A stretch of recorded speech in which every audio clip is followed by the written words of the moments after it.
Alright everybody, welcome in to episode 6 of the Bloodscale Dynasty. This is our recurring RP Dynasty in King of the Castle.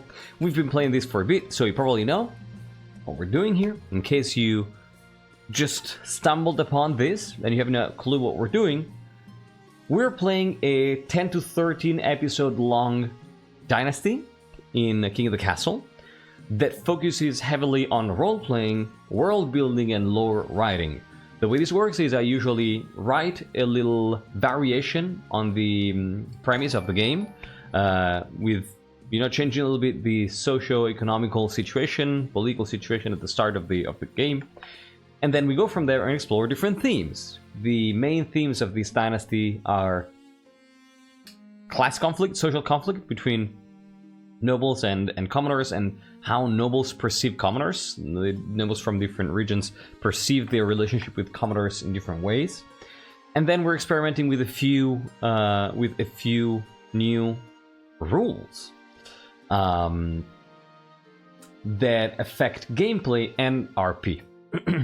One of them is the fact that each region, when they get the throne, when they are holding the throne, impose different penalties on the kingdom at the start of a reign, and then get different rewards at the end if they win. Alright? So, for instance, right now, a Grandee monarch is on the throne, and the penalty for the initial penalty for the Grandees is that the treasury always starts at 1500 gold, which is the case here, and the Grandees all lose 500 gold. So if you take a look at the Grandees here, the Grandees are a bit poorer than they were at the end of the previous reign. Alright?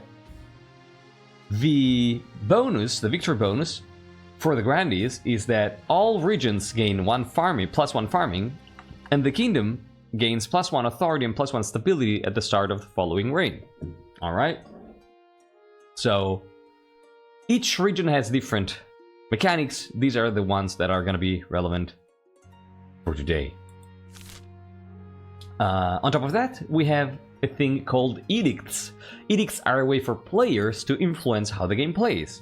And the players from the winning region each week between episodes get to choose among a list of edicts that I compiled which ones they want to see in play to change the rules. And that can restrict the laws of the land that I can pick, the ambitions that I can pick. It can force me to heavy tax or bribe a specific region, and so on and so forth.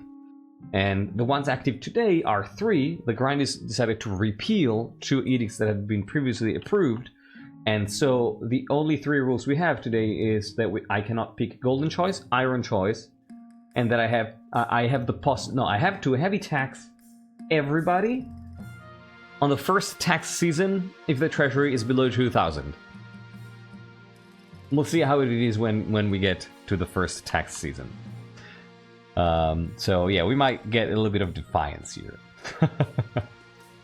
So these are the rules, and one other thing that we do around here at the start of every episode is reading a short summary of what happened previously on the Bloodscale Dynasty. Let me quickly read you the summary. So previously, the Bloodscale Dynasty in the reign of Queen Clementine the Spineless that lasted only 6 months. After coming into power by ruining the kingdom, the patricians had to prevent its total collapse. While placating nobles with bribes, they thrust a reluctant queen onto the shaky throne to impose heavy taxes and engage in get-rich-quick gambits. Second officer aboard the flagship Bonkey Owl, Clementine's Sea Reaper had been thrown into politics due to her skill as merchant front and fixer for her swashbuckler crew turned upstart nobles. Belying her ruthless act, she just wished to keep the kingdom at peace, and thus manageable. Privately, she felt desperately overwhelmed as ruler of a realm wrecked by a plot she herself had opposed. Egged on by her marshal, Clementine decided to break the control patricians claimed to have on her and seize the stupid monopoly on roads, which instantly alienated the coastal nobles who had invested so much in it. Besides, the other regents outvoted her to spread the monopoly across the council instead. The queen looked weak, the nobles greedy. Peasants turned to ascetic cults for meaning. Her grasp on the realm slipping, Clementine granted the church control of the newly invented printing presses, so it could fight the cult's influence, and assist her in return. Yet, the church used this power to make the queen known as a godless simpleton. Clementine hired mercenaries, certain the council was now coming after her. Instead, it ignored her, simply ruling in her stead. A ceremonial reign suited her, so she accepted the sidelining. Soon, she supposedly had a heart attack on the lavatory. Disgusted by the queen's commoner rule, the council crowned a grandee preacher said to be heavier-blooded, emboldening the Inquisition to go after its Bonworth nemesis. The pirate queen could not adapt to the court. Hijacked by the church, her 6-month rule only ruined her own region's efforts, leading patricians to call her the Spineless and use her name as an insult. This is what happened previously, last time on the Bloodscale Dynasty. Please let's get a big round of applause for That Which Lurks for providing the summary, as always. Thank you so much, Lurks. These are so instrumental in what we do here. And actually getting, like, I love how the summary is just, you know, takes some events that are in a way disjointed during the course of the game and spin a narrative around them, right? I think it's one of the best things that these do. One of the, you know, the major value, one of the major points of value that comes from these. So thank you, Lurks. And it's just so good to get back into the thick of things. Something happened while I was doing this. Oh, BB Fire, thank you so much for the 6 months. I thought I had seen something. Thank you. I appreciate that. Nothing super bad will happen this time, maybe? Yeah, says Trash, sure. And BB Fire, let me show you. Look at that, evened out perfectly. I see you, there you are. You look like D'Artagnan.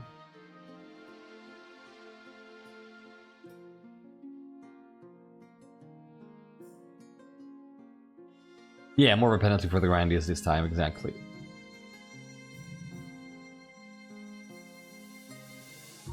Alright.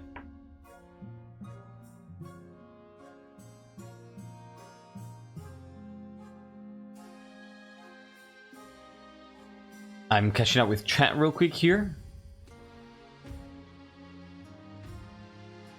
I'm still thinking about how to justify it from a Bloodscale perspective. What?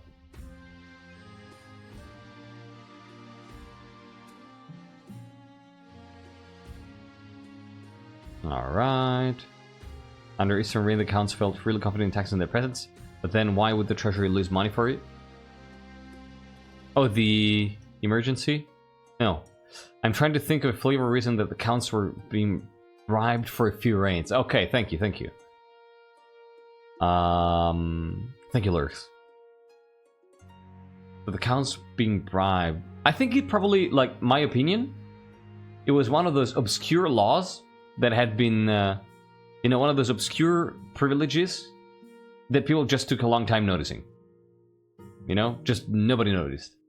And then some legal scholars were like, what the hell is this doing here? Let's revoke this privilege. It makes no sense. Barbarian Dude, welcome back and thank you for joining. Hello. How you doing? This is the same dynasty as last Wednesday. Yeah, just what Lurk said. It's impossible you were Pat last Wednesday. You might have been on Monday. Yeah, okay, there we go. Komori Kitsune, welcome back. Hello. Yeah, administrative inertia, exactly.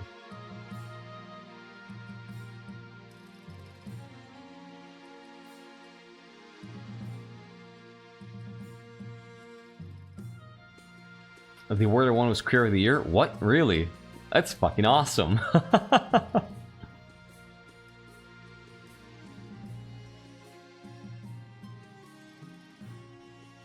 Did we change treasure or not yet? Well, you'll see. Alright, let's go. Let's begin here with the coronation. As always.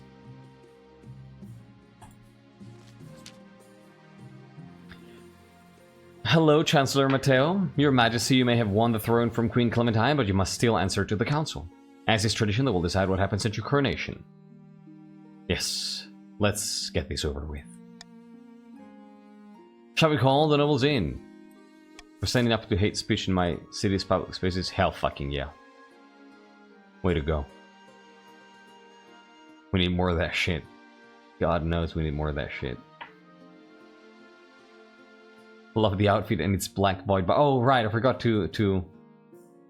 I'm gonna showcase it better in a moment. All right, what shall we do here? Let me share with you some notes on the current situation, though. You know. So. There was some discussion on the Discord about the role of the church, right? In the current situation, about how the church might end up being one with the crown or being considered a different power. I think it would be considered that, right? Like, I don't really see the crown and the church being the same thing in this reign, at least not right now. And I actually think that, given the current situation, the church is probably a bit more powerful than the crown. Right now. The reason I see this is that if you think about it, after Clementine split up basically the right on like possession of the roads between nobles now have a lot of local power. Individual nobles have a lot of local power, while the church has massive influence over the opinions of the common folk all over the kingdom-wide. And not only matters of faith, but also politically, right? Like, think about how their pamphlets helped contribute to dethroning Clementine.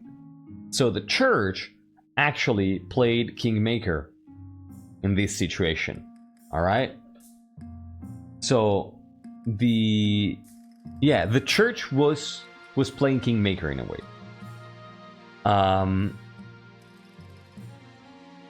Also, really important thing. And one more reason why I say the crown and the church are not the same and are not working together necessarily. Contrarily to what's been written in the Chronicles of Quail University. You know, you might have read those on Discord, like aka Kane. Kane is writing these wonderful chronicles, as if they had been written by a department of Quail University.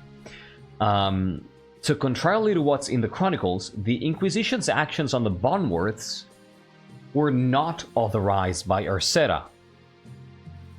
They were not authorized by the Queen. Because it happened shortly after Clementine's reign, but before this coronation, right? Like, the Inquisition burned Luther Bonworth, but they didn't do it with the permission of the Queen.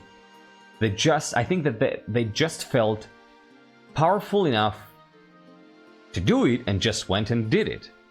I'm gonna have to go do some editing later. Actually, Kane, I think it's perfect that it's biased. You know? I think you can just leave it as biased. Like, that might be a biased reconstruction of the thing by the department. But I think that the Inquisition just decided to go because they felt like they could go unpunished, right?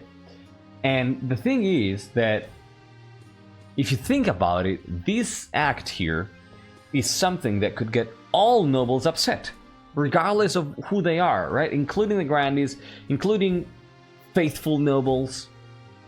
Because if you think about it, by doing that, the Inquisition and the Church, by extension, decided to override the crown's authority and burn the noble.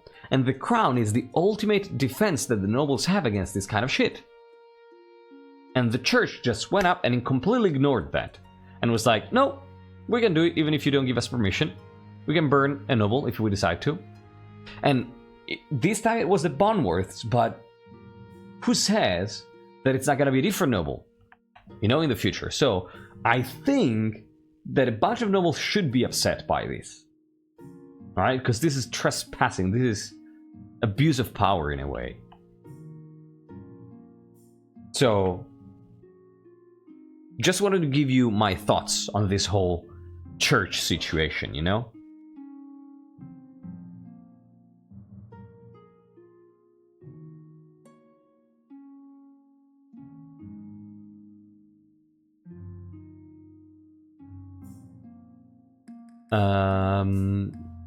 No RP on the position of the church relative to the commoners right now. I think that the church sees both commoners and nobles as people to be brought back into the fold. I don't think they make much distinction.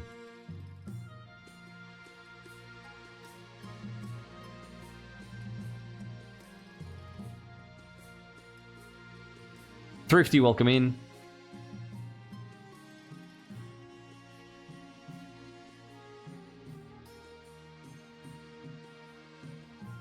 Alright. Having a bias-written history of an RP event is great. Yeah, right? I agree.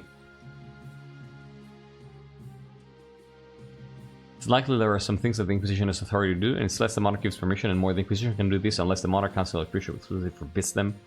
In this specific occasion, I would say that probably they had to ask for permission in order to burn a noble alive, but they just didn't, and they just didn't ask for permission and just did it.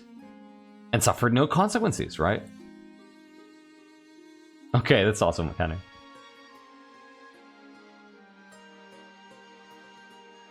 Does the Inquisition count as commoners? I have no idea.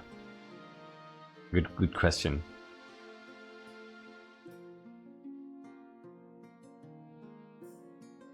Better ask for forgiveness than for permission? No, not even forgiveness. They just did it. No, I don't think they asked for forgiveness at all. I think they just did it and then was like, okay, now what? You got something to tell us? You got something to say about it, huh?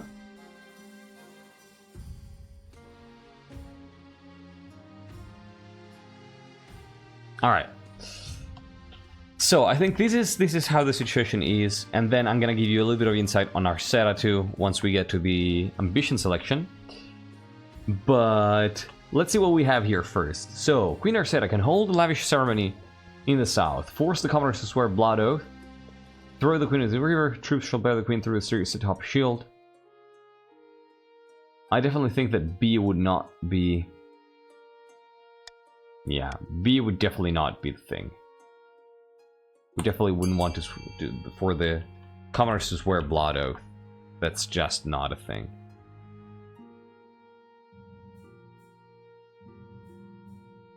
As for what the queen would like to do, I think it would probably be the river. Or the ceremony in the south. One of the two. Wow, the count's military is in shambles.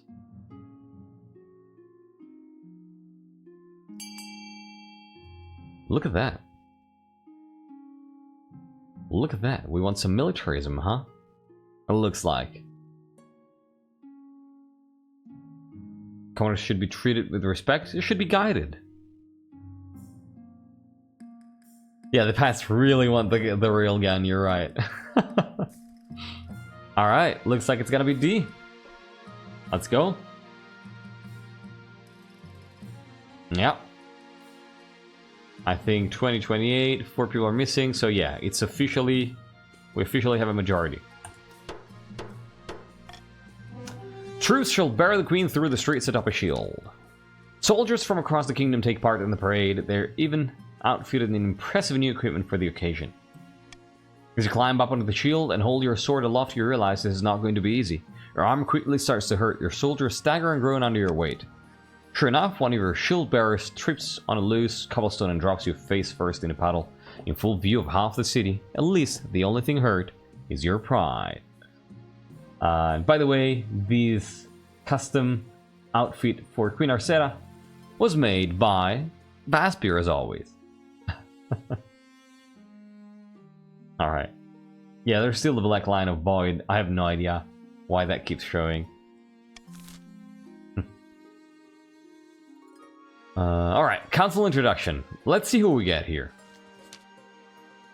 Still! Oh my god. The ninth has smiled upon us and our plans have come to fruition. Verily, there is much to celebrate. Now remember your duty. You must ensure that the Grandee's interests are enforced throughout the kingdom. Okay.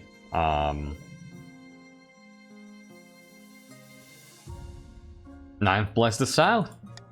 Indeed, ninth bless us all. Now introduce yourself to the rest of the council, but don't forget what I told you today.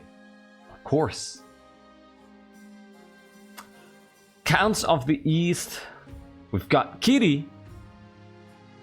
Emily. Oh my god. Of course you show up for your last reign. An honor to finally make your acquaintance, your grace. May you escape the doom that befell your predecessor. Thank you. Thank you.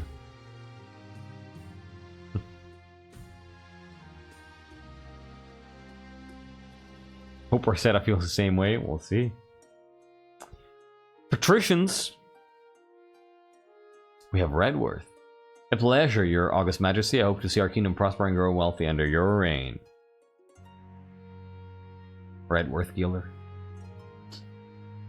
Eminent member of society. The council hall immediately fills with raised voices. Meanwhile, what do you think? Will she be a good little queen and do as she's told? Hello, Lord Master. Too early to tell. We should have a backup plan just in case.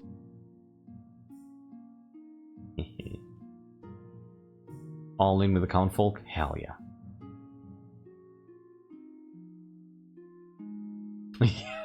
Right? This game, I think this game is sentient. I think it is sentient. Path to victory. We changed out of our ceremonial robes. Your Majesty, the council did not choose you for who you are, but for who you are not. By the way, you might notice that there is a little bit of an edited dialogue here. And this is all, yeah, this is all Morgrim. This is all Morgrim. And I don't even know what we're gonna see sometimes. Your Majesty, the council did not choose you for who you are, but for who you are not. This is so good. This is so good. You must prove yourself worthy of the throne in your own right. It's not blame. Come on, Morgrim. Yeah, she's not a pirate exactly. Very low bar. I love this. Yeah, Shay is awesome. When you die, how do you hope the kingdom will remember you? So, who is Queen Arcetta? What do people know? Congrats on not being a commoner. What do people know? So, Arcetta is from the Domino family, as you might know, which is the pizza delivery family that Lurks founded in the south. They're known for being kind of corrupt, to be honest. You know, they have this whole protection racket in the south. They're not the greatest human beings ever. Who is Arcetta? What do people know? I mean, she's pretty neutral. You know, she's in support of the church, but not too vocally. She's in support of the commoners, but not too vocally. She thinks that some nobles, like the right of the nobles, should be preserved, but not too vocally. You know? It's just a little bit everywhere. Yeah. I think what people know is that one of her main ideas about the crown is that the crown has to regain some control and authority compared to how it was left during the reign of Queen Clementine. You know, like it needs to be respected again. But it doesn't sound really ominous when she talks about this. And yeah. I think this is pretty much everything that is said. Like, she's a good businesswoman, a good...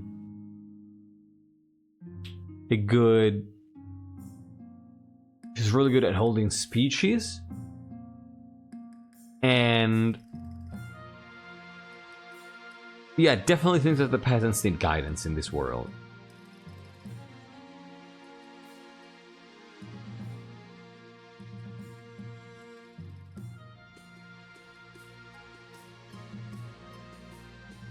Grandy fighting the church for power. I'm city for this. I didn't say that. I didn't say that.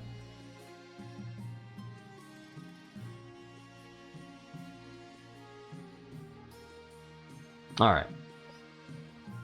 So, she's the real equivalent of English breakfast tea? Pretty much, yeah. A time of guidance, and guidance requires a mother? Or maybe not. So I think that Arcetta is gonna fully buy into the current mood of the kingdom, right? The current mood of the kingdom is turned into spirituality. And Arcetta is going to present herself as a devoted person, right? But not in a way that is like, oh yeah, the church is so great. We should do what the church is telling us to do. Everybody listen to the church. But more like, if I don't stick with the church, people are gonna burn me alive. So I'm gonna say that I respect the church, and that I think that faith is very important, and then move on from there. So I think she's gonna go with faith. Not quite scared. Not quite scared. If you cannot beat them, ally with them. You know, get on them on their same on their same team. I think that Jacinta would despise her. 100%. 100%. Oh no, quite the contrary, Marley. Definitely not scared. Yeah, more savvy, yeah. So yeah, we're gonna go with this. The church will love you, I suspect, but will anyone else? I suggest for the next few years, see if I can improve the kingdom's overall faith as much as possible. Scepter of Sages then? I think it's gonna depend on the game, on how the game goes. I honestly haven't decided on either of the two. I've thought about it, and I think that no matter which one Arcetta ends up going for, if she gets an opportunity to go for those two and doesn't have to pivot, no matter which one she chooses, she'll have to put a spin on the ambition.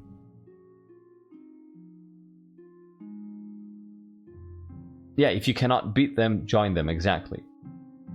So, depending on how the game plays, we'll see. We'll see. But that's what's known about Arcetta. She's a player. Vanya of the Bomb Viewer Dynasty. Powerful, skilled... What? What the fuck is this word? Morgrim? What even is... Oh, wait, Benny? It's like in veins? Is that it?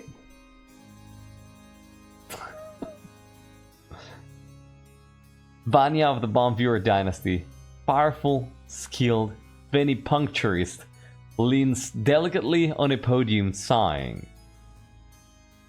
Vampire? I mean, yeah, that's a good point. It's used to restrict blood flow? What? Professional bloodletter?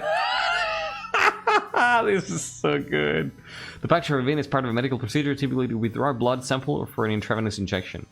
Thank you. Could be medicinal, uh-huh. Yeah, that's an actual term, of course. Clinical laboratory and draws blood samples. Ah, that's fantastic. Yeah, don't ask where the blood goes, exactly. The bonds. Oh my god, I cannot fucking believe this. They're the true protagonists so far. Vani of the Bomb Viewer Dynasty, powerful, skilled Venipuncturist, leans delicately on a podium, sighing. Yeah, phlebotomist doesn't sound great. This is perfect. Getting educated with King of the Castle. My fellow counts, in ancient times, the East was its own proud kingdom. We can bring back those days of glory, but not while the false queen Arcetta wears the crown. Counts, what do you want to do? Or nurse. Trash. Do you want to intimidate the queen, trying to raise stability? Do you want to offer her ascension, trying to lower your own faith? Or do you want to possess her, trying to lower your own defiance? What do you want to do, Counts? Looks like you're very much into the dark arts. This dynasty. Go with what we know.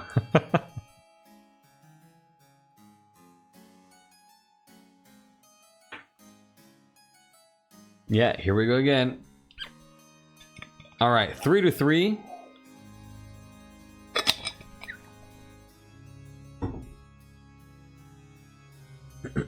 We got a bunch of counts. Where are you, Counts? I'm gonna do a roll call here. Thrifty Tokens, Vaspir, Astral Projection, Skeleton Recondition, Northwind, Amy, Esperas, Efrable Bizarre, Bomb Viewer, Kitty Cathy, Actual Literal, Trash, and Nasukin. I'm gonna be counting down. This is very close. I'm gonna count down from 5. If you haven't voted, vote now. 4, 3, 2, 1, and 0.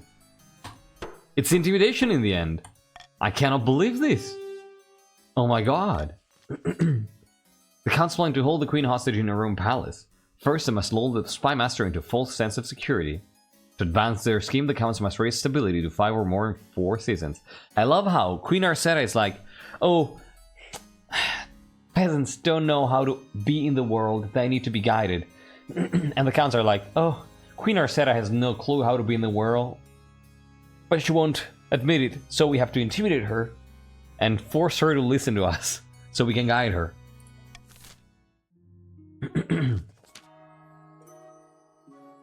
Yeah. Sabino of the Komori Kitsune lineage, legendary pious pilgrim, stands bathed in sunshine, preaching angrily. I love this. I love this. Is Sankiya Komori? Is it?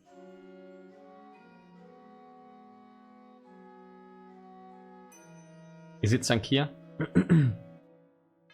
The city, yeah, Tokala is the name, but the city, the town. I think it is, right? For the Church of the Nine Foxes. Praise be! Arcetta now sits the throne and the Grannies are in charge, but the other regions will already be scheming to depose her. Do we stay loyal to the new queen or cut our losses and put me on the throne instead? Sankiya is the city. Awesome.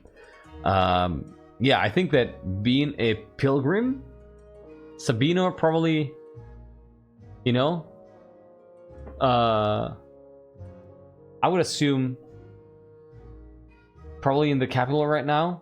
I don't know why. I have this image of Sabino being in the capital and having walked all the way there from Sankiya as pilgrimage for the coronation. Yeah, there you go. There you go. There you go. Tialis, welcome back. How you doing? Grandies, it is time for you to vote. What do you want to do? Do you want to be a loyalist and aid the queen? Do you want to use subterfuge and lower stability? Or do you want to try to find a doppelganger and get the lowest defiance? If she didn't promise anything, she doesn't care about the Game of Kings. Wow. I mean, yeah, that's coherent though. Wow, loyalists, looks like. Except for a couple people. Alright, this looks decided. Let's go. That settles it then. Glory to the Queen and glory to the Ninth God. But we can always change our minds. If Arcetta ever gets out of line, we can take up arms and get rid of her the old-fashioned way. The grandest goal is to aid the Queen.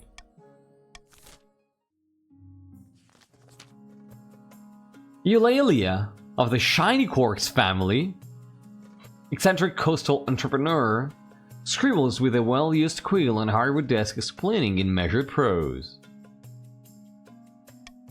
Fellow patricians of the coast, my claim to the throne is far more legitimate than that of Queen Arcetta.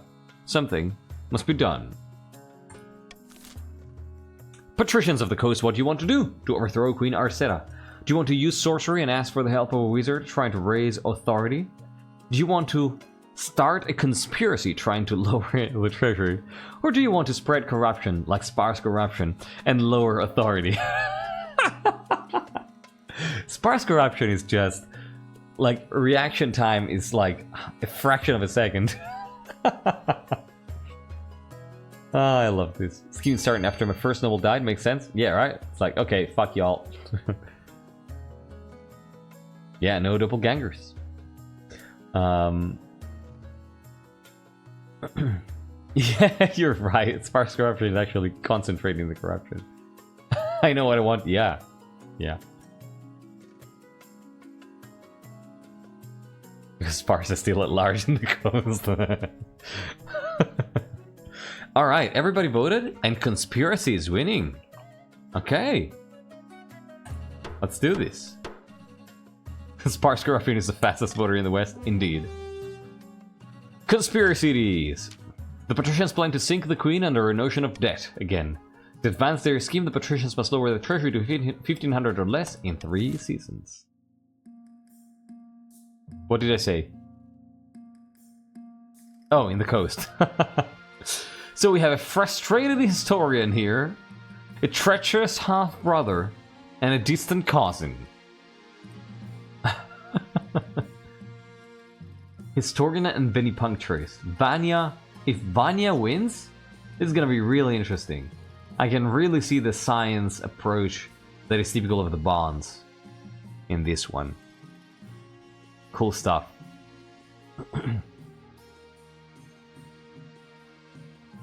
It is Amy, yeah. Alright. Frustrated historian is pretty good. Alright, let's move on to the laws of the land. Oh, quick reminder for those of you who may be new around here. It is customary in the King of the Castle community to change your chat color, your chat name color, to the one of your region, to help everybody know where you are, in what team you are. Educated, exactly, right? So, I would say... Oh, we can take Guerrero Gamble and Call for Unity here. Yeah, no worries, my brain, dude. Awesome, thank you for changing it. So, yeah, you are showing up yellow, Vivifier. How does one do that? There should be a button right next to your name. But people are gonna help you. So Arcetta, I think... Oh, I know what Arcetta wants to do. Arcetta wants to profit.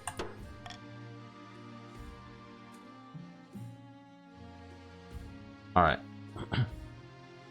Yeah, Arcetta wants to profit. It was a real gamble, right? I cannot say it, but yeah. Oh god, we got crabs again. Oh god, we got crabs.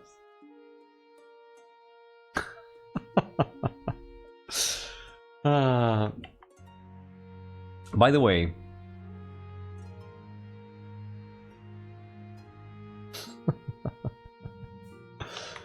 yeah, crab colonies ago.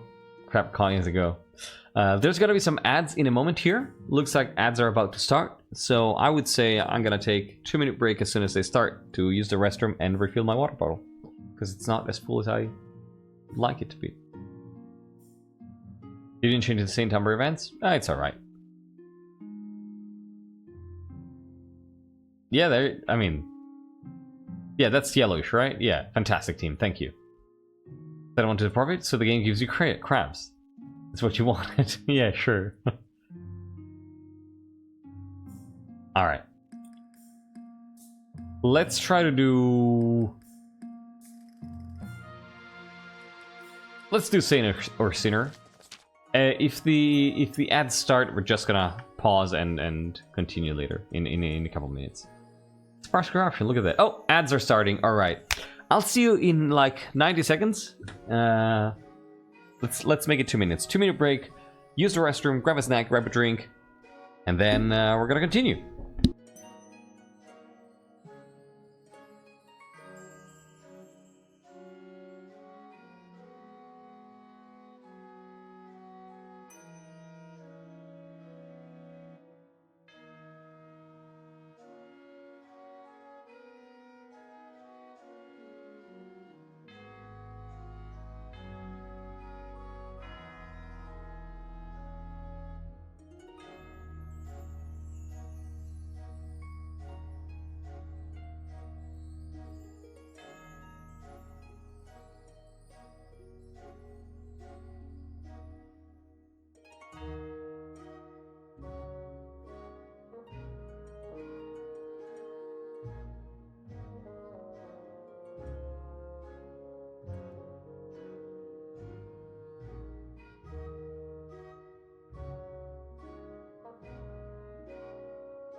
Alright, welcome back everybody. Thank you so much for sticking around. Let's continue. We have sparse corruption here. All I'm saying is every grand he claims to have a saint in his ancestry. Your great-great-grandfather was probably common dullard. Shut your mouth, you hedge-born puzzleweed. His name was Saint Umber, and he defeated the werewolf of Arnjar by turning it to dust in an instant. According to my grandmother, Tialis. Oh my god. It's really funny that one of the houses, like the Holy Order, that is absolutely fixated on recording stuff, is fixating on a historical record. And not using a historical record to support their account, but on the grandmother.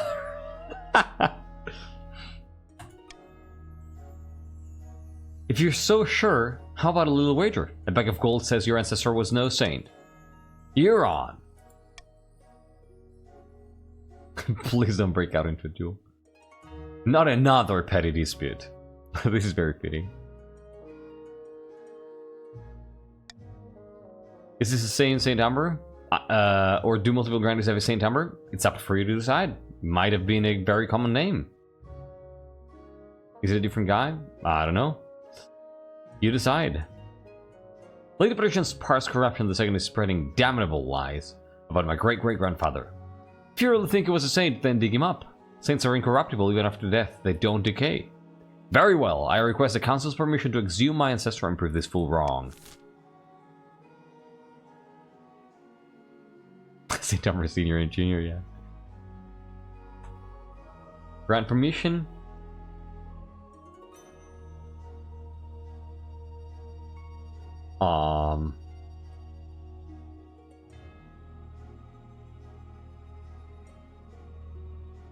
What does Arcetta think here?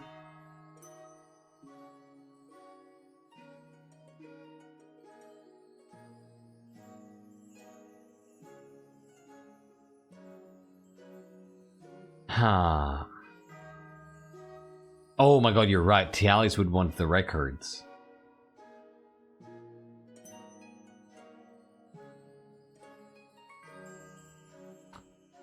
You're right.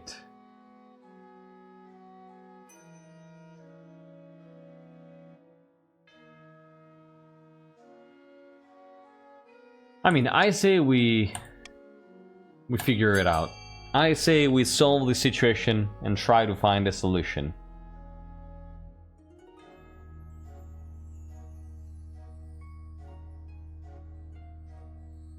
It's all the same saint. I think Arcetta wants some clarity in this matter.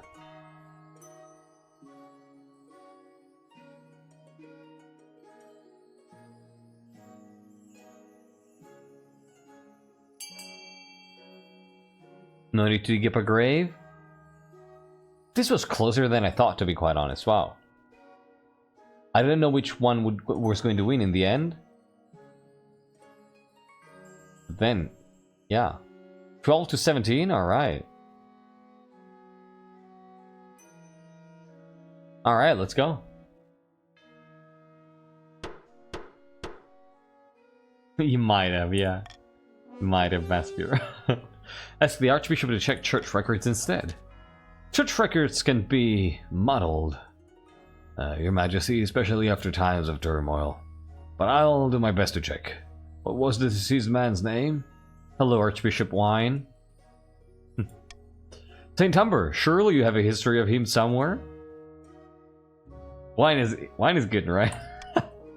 A few days later, the Archbishop emerges from his personal rivalry, blinking in the light. Oh, hell yeah! I've uncovered some records of Saint Humber, a minor saint, the patron of ruin and decay. Ha! Praise the Ninth, I was right. Fine, take your money.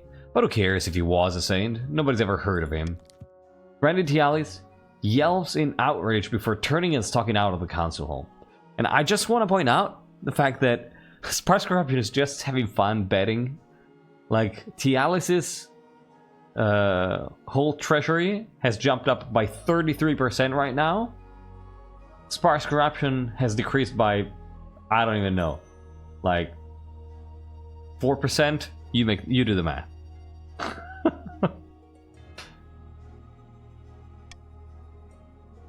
Not really typical patrician, because all the other patricians are freaking broke. So yeah, no, it's not really typical patrician. The corruption is the Rockefeller of Celestat. Yeah, it's purely on the relationship. These Southerners, so highly strung. 13 St. George, oh my god. Alright, a new trend. Lord Patrician Lemon Square is here to see you, Your Majesty. He wants to sell you a crab. Have you been fishing? Have you been fishing, Lemon Square? Oh, Lara's here. Again? It's the latest trend along the coast, Your Majesty. The patricians have started keeping a species of transparent glass crab as a fashionable pet. That's actually pretty funny. Yeah, I saw that Lemon Square was fishing. Yeah. That's why I said it.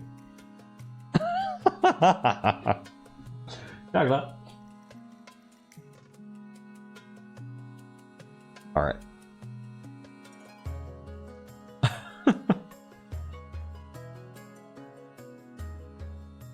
Silver? Yeah, now you have glass. Transparent see-through.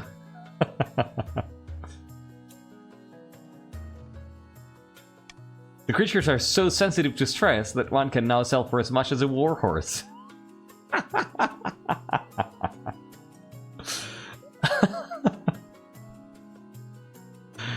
Feels just like me. Except I'm not worth that much.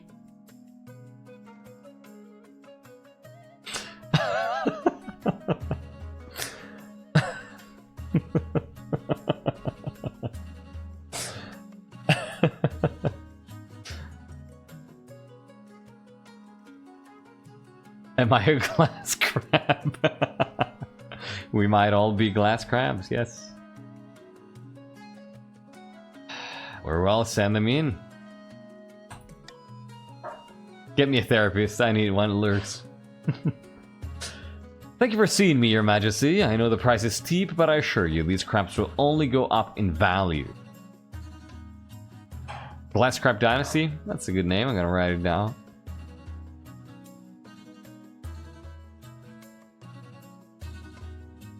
Ah, God.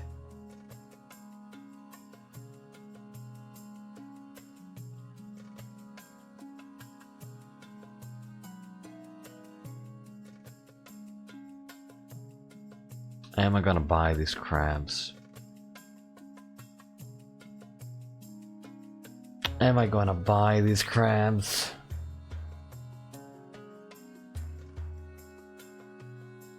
Oh, wait, what's that? Each falling apart is a reference to horses which fall apart when you put a lot of stuff in them. The horse is a metaphor for...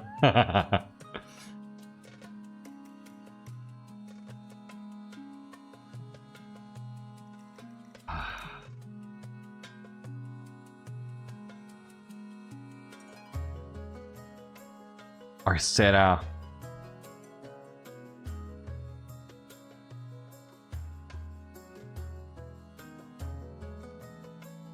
I don't think we can afford this. Treasury is too low.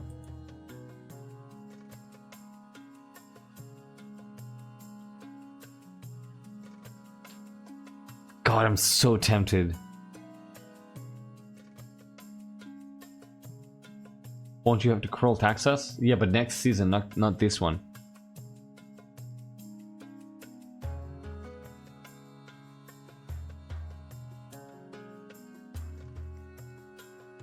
It actually is.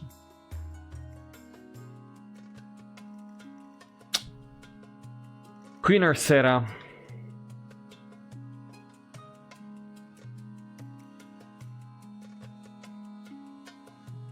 I don't think she will. I don't think she will. Because I have a trait written here. She wants profit. But she also wants to appear irreprehensible. And this... nah. Turn this fool away. Crabs, honestly, what is this kingdom coming to? Yeah, no. No. Will she ban them as undermining everyone else's profit? I don't think she realizes how big this thing is.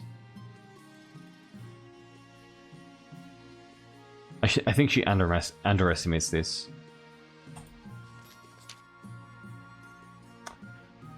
As is tradition, each region offers a selection of elite guards. Think carefully, Your Majesty. These guards' loyalties will be divided between you and their region. Your Holiness, the Sisters of Steel are chosen by the Ninth God. Surely, they will be chosen by you as well. More grim. God damn it. I think... oh, actually, I have a very clear idea on this. I wait your verdict with bated breath, Your Majesty. I have a very clear idea on this. If you go read Lurx's lore... Arcetta is from Lurx's family, the Domino family, House Domino. And House Domino has links to a holy order called the Holy Order of the Yellow Brick Road. Right? Which used to be a normal holy order, and now is basically become ruffians. Ruffians paid by the Domino family. And I think that Arcetta is probably just gonna bring them in, right? As a holy order. We didn't have time to edit these. I think I'm gonna pick the Southern Nuns. Because they are a holy order. Right? But just don't imagine them as the nuns, but just imagine like Southern Knights here. From the Holy Order of the Yellow Brick Road. The Battle Nuns arrive in the palace a few weeks later, but it's just not Battle Nuns. It's Knights of the Holy Order of the Yellow Brick Road. Dorothy, maybe.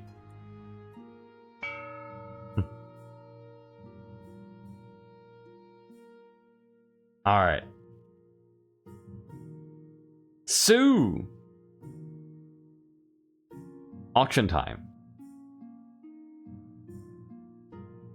Southern Mafia Pizza delivery night in the Royal Palace. Yeah, speaking about delivery, I don't know if you've noticed the title for tonight.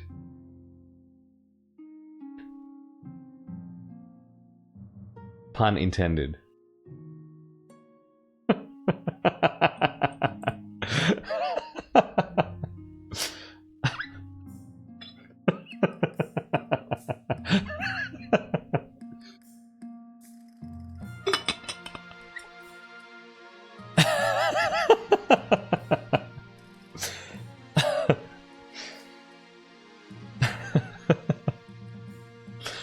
I had to do it. I had to do it. DiGiorno? What is that? What does that mean? What's that? Rebel. It's alright, Bunkle. I appreciate the thought.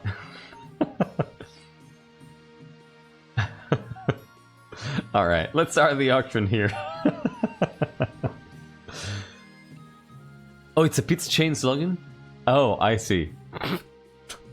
Alright. Thank you everybody, thank you.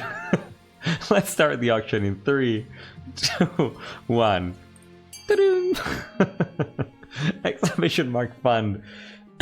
Followed by the letter of the building you want to fund.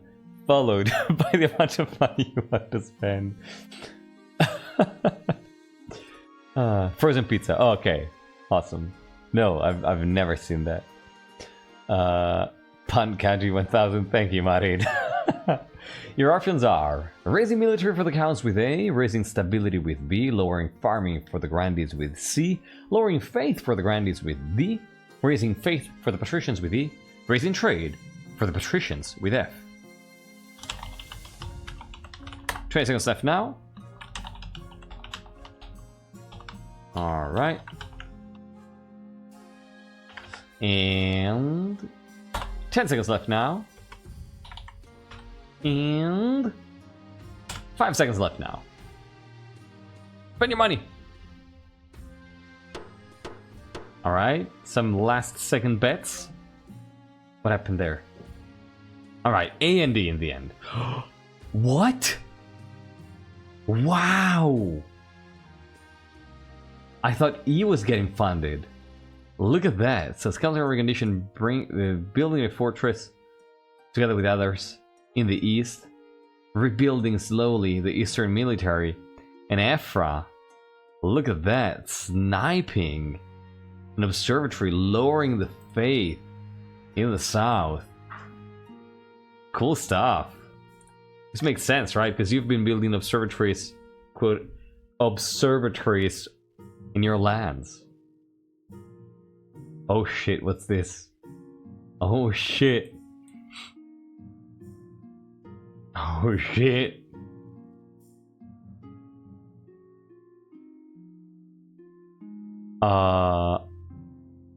Let's do finding this pause real quick.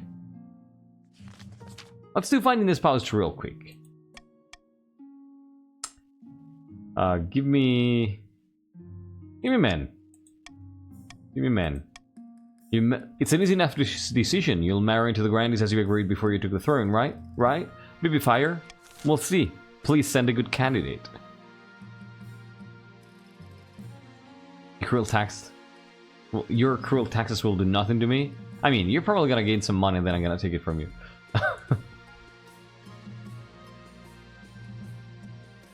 Oh shit. Saint of Decay first. It could legit prompt the Fury stuff. All right, let's do that. Let's do the Saint of Decay first. I trust Morgrim. Yeah, exactly, Masphere.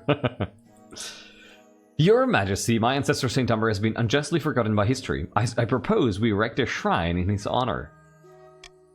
Since he was known as the Saint of Decay, an appropriate place for the shrine would be within the necropolis. Of course, we'd need to hire some adventurers to clear out the goals. Your Majesty, building a shrine in the necropolis is far too risky, and nobody would visit it anyway. Why can't we build somewhere safer? Good point. Nonsense, we must honor my ancestor properly.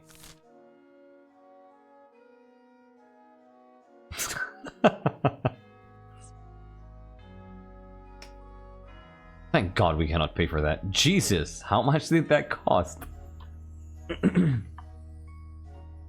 Build a small shrine in a southern city. That sounds like a great idea. No need to build anything in honor of this forgotten saint. Dig up and examine Saint Umber to verify his sainthood? No.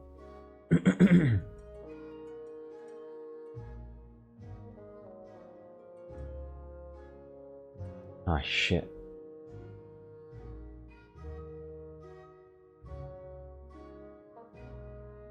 Oh, shit.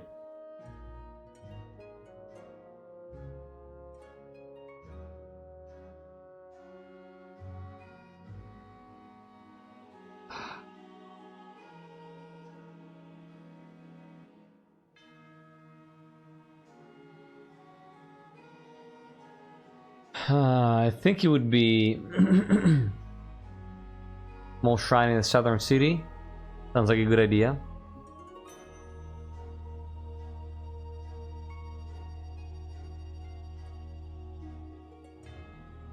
Yeah, I would say let's do that. Build a small shrine in the southern city. That looks like the more reasonable outcome here. It's a small shrine. Why wouldn't we do it? Why wouldn't we build it? Wow, wait, Kumari. That's your own ancestor. No, isn't it? No, who is it? Oh, no, that's Tialis. Right. Tialis. Forgot. I got the wrong person.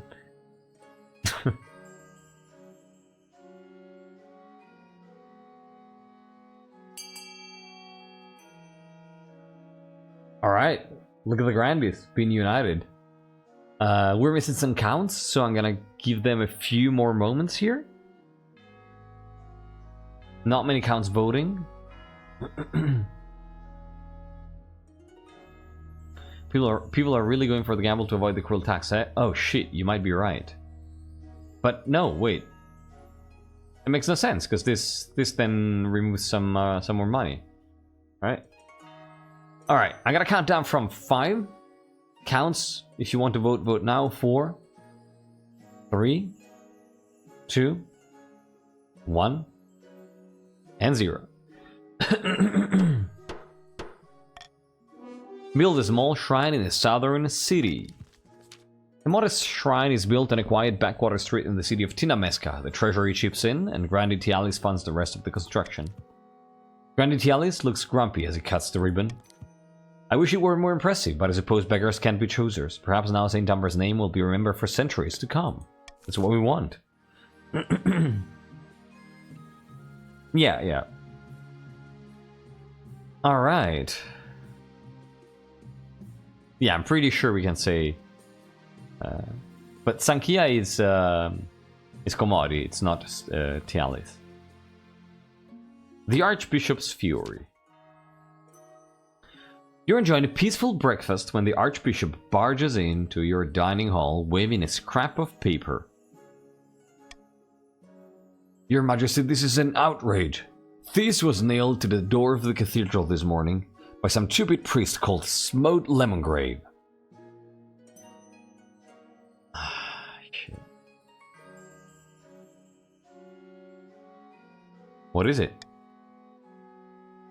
Yeah, no worries, Vasper.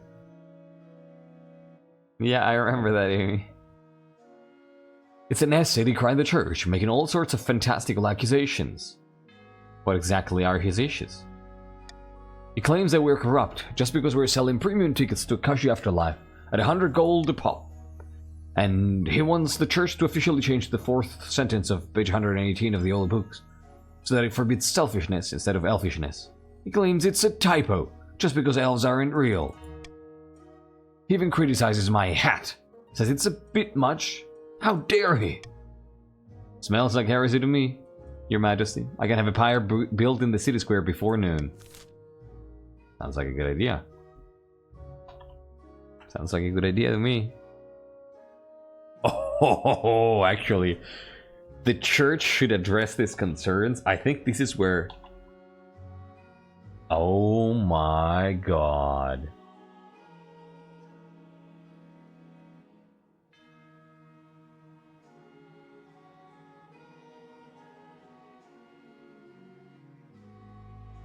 You know what? We're not gonna burn him. We're not gonna burn him. No. And you know why? I'm gonna tell you after you vote. Yeah. I'm gonna tell you after you vote.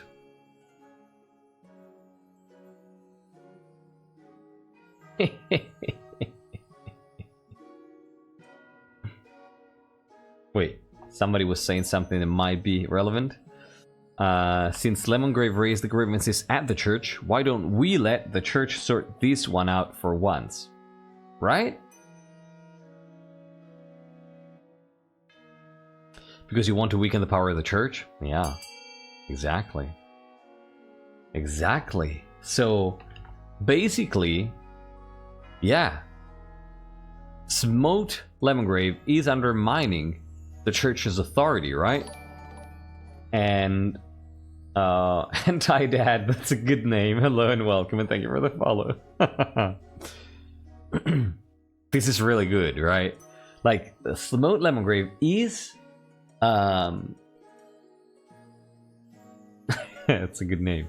Smote Lemongrave is undermining the church's authority.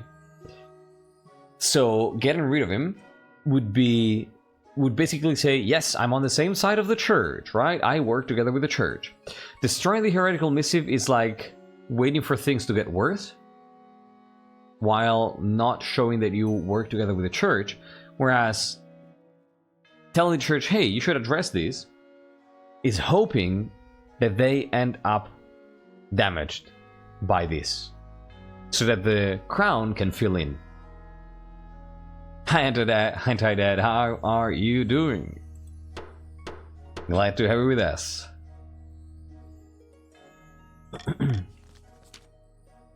You think this fool has credibility? I never heard such blasphemy. The Archbishop storms out of the council hall, but only a few days later he reluctantly agrees to a meeting with Lemongrave. That doesn't stop him from retaliating, however. In sermons across the kingdom, his loyal priests call you a faithless devil and a craven labberhound. What does that last word even mean? Oh shit. It's backfired. Arcetta is playing the long game here. Yeah, this is reminiscent of what happened to Clementine, right? So this is not great. Arcetta is a little bit worried, but we'll see how it goes.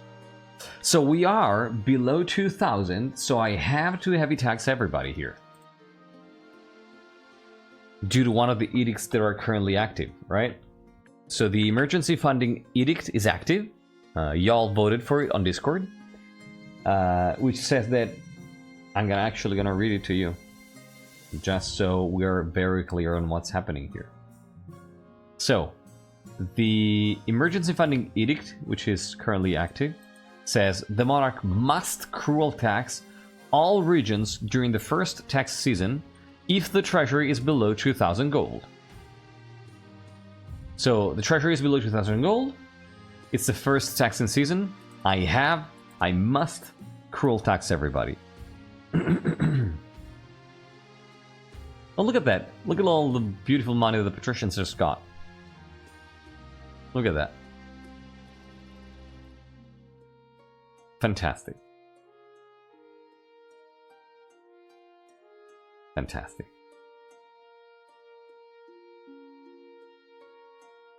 Yeah, technically the patricians won 100 wealth this year. Let's do this. Hey yo. You cannot tax what I don't have. Smart. Alright.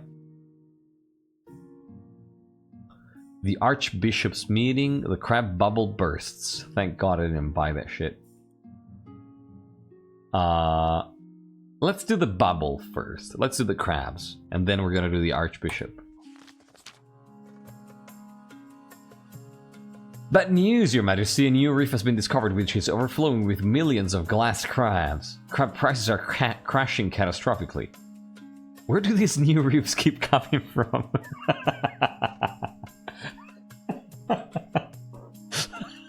This is funny. This is a crabastrophe. This is really good.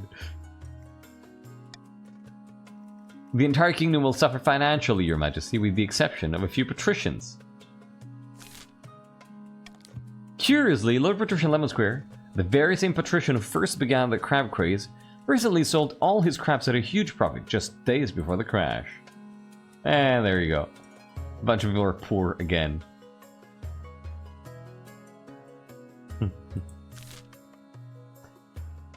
New reef just dropped. Dragon Pit, how much money you have? You have 0 money. Fantastic. Something must be done. He summoned her council to discuss the crab price crisis. Many assembled nobles have invested heavily in the crab market, and they are casting furious glances at the patricians' benches. So, oh god, that's a lot of money.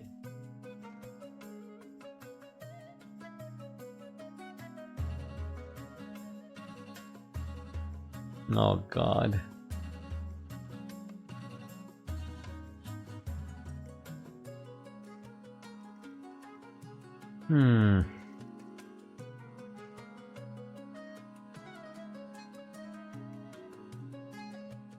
She might do it though. I think she's actually gonna try to do it.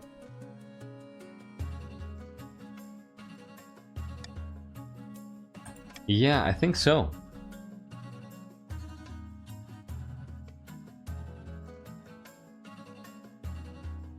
I think she sees it as her mandate.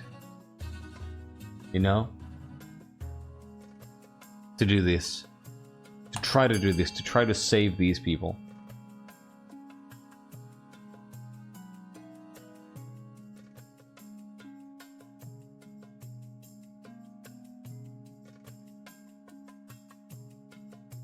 The thought is all to the common people of the coast here.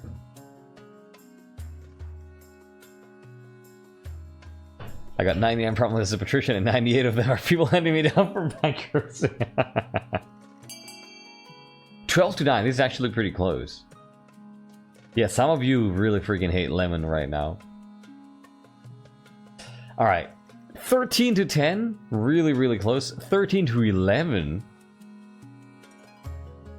I got a countdown from 5 here. If you haven't voted, vote now, because this can still be tied. 13 to 11. Counting down from 5, sorry. 4.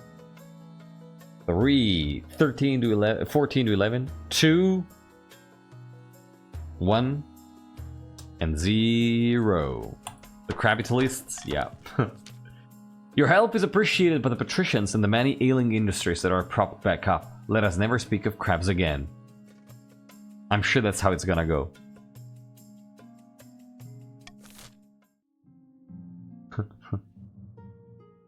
Never again.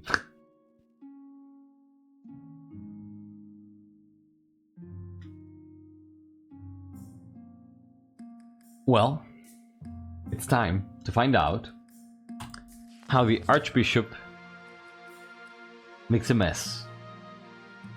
I don't think that's gonna be the case, but we'll try. Against his wishes, the Archbishop has agreed to meet with Smote Lemongrave, the controversial priest who has been criticizing the church, and hammer out a compromise. Huh. So glad you could make it. Spare me your sarcasm, old fellow.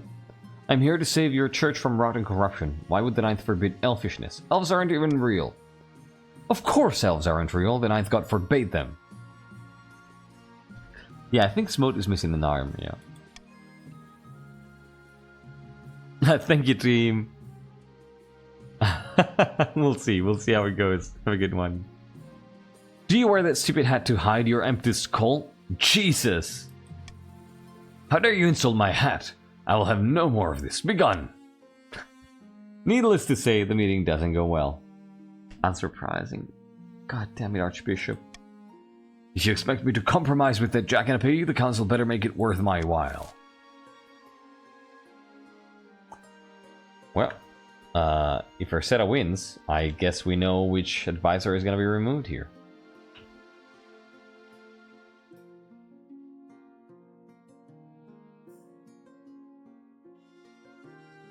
How can the council make the Archbishop accept a compromise? Grant the church acres of land in the south? Give the church more power in the east? Let the deal fall apart? Oh shit.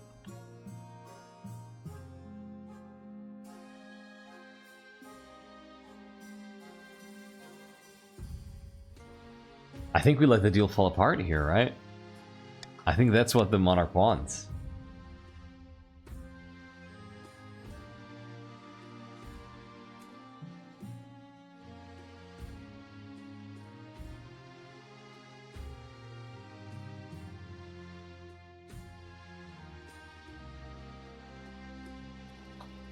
I say let the deal fall apart and see what happens.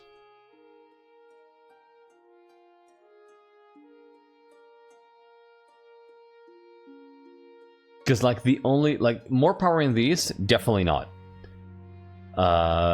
Acres of land in the south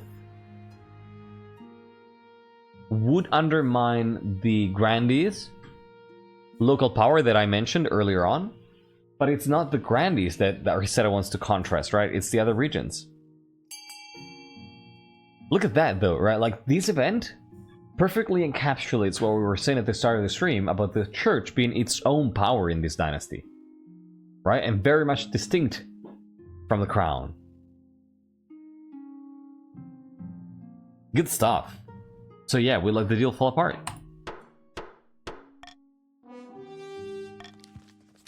When the news breaks that the Archbishop has refused serious talks with Lemongrave, there are widespread riots across the kingdom.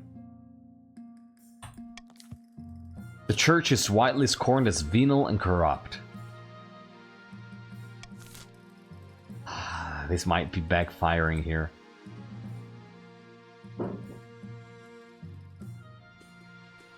We'll see. Eligible options. Arcetta is playing a very dangerous game. If she manages to win, it's gonna be interesting. Let me say hello. Oh, go ahead.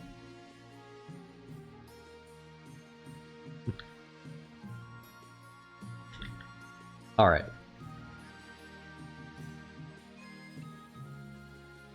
So, wishing there was a faith track distinct from the church, right? Yeah. What's got to be munching popcorn here is that the grandees, if they're forced to choose between the monarch and the church, seem to be picking the monarch every time. Right, yeah, that's been really interesting pattern. Ti salutano. I don't think they can hear you. You gotta shout. Devi strillare. Devi strillare, non penso che ti sentano. Ok.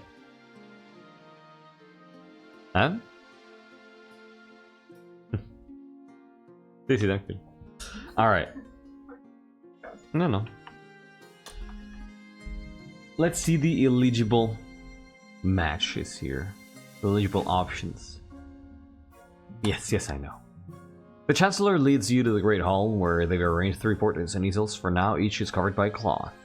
Of course. First portrait. We have Niklas. He's actually pretty handsome.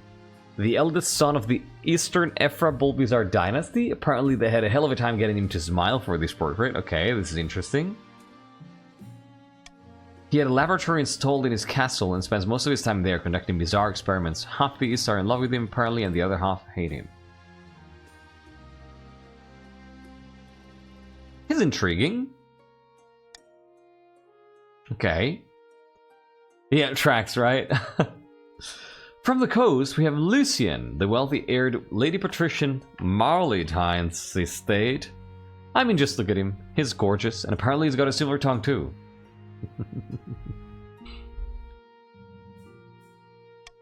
He loves to lose his fortune betting at the arena, and he's recently been campaigning to improve living conditions in the coastal slums. Oh, this is interesting.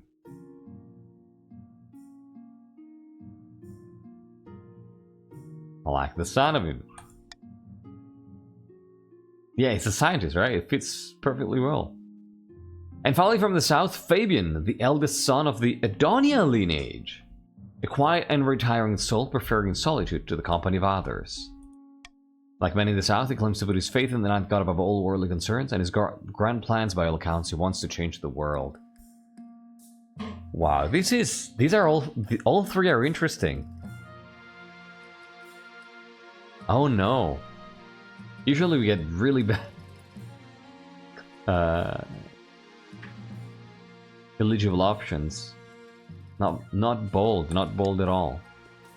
What do you think? Of course, by picking a candidate, you'll anger the other regions, but you'll gain a lifelong alliance.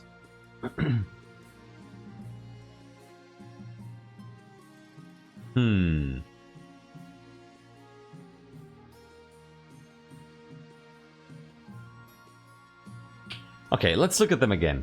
So, show me Nicholas again. Effarable Bizarre. Prestigious, not super friendly. With the whole observatory. Sorry. Hell of a time getting him to smile for this portrait, that doesn't matter. Laboratory, that's a little bit ominous. Half these are in love with him, other half hate him. That's actually good, right? Because that might mean that he's a little bit progressive, but that doesn't really speak to him being progressive, so... I don't know. Show me Lucian again. Lucian.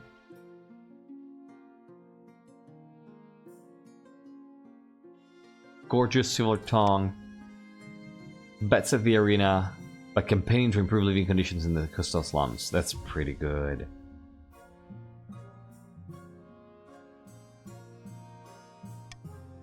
And southern candidate. We have Fabian from the Adonia lineage. Quite unretiring, preferring solitude to the company of others. Faith wants to change the world. But these two are perfect.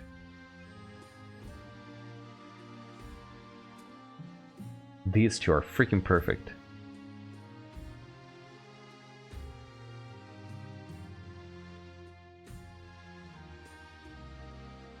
Huh. So it's either this person to start appearing as a faithful monarch, even like in spite of what the church is saying, or it's the coastal one for the ideas on the slums, you know?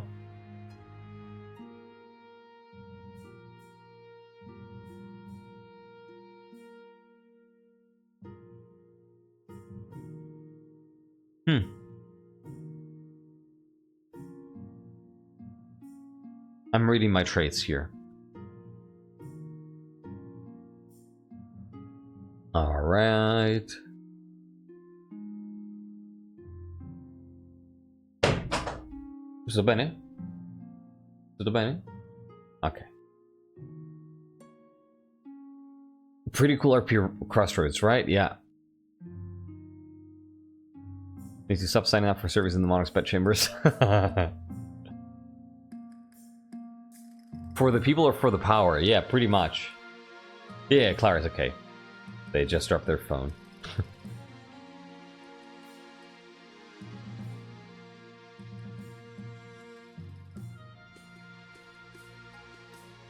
I think Arcetta thinks that right now what benefits her most is probably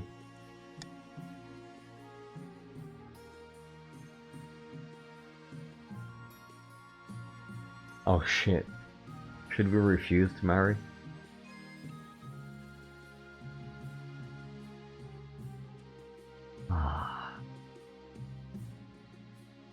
No. She won't refuse to marry. It's either Lucian or Fabian.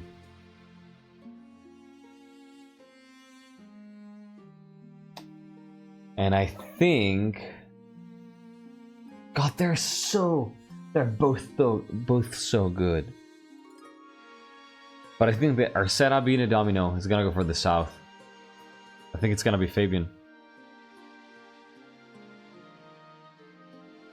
Yeah.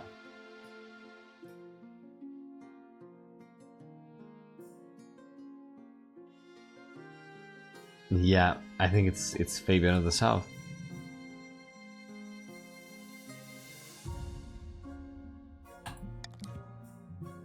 Excellent, I'll make the arrangements.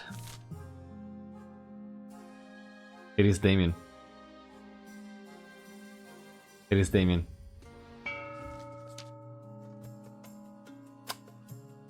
In a dingy seaside tavern, two patricians of the coast meet to plot their latest scheme.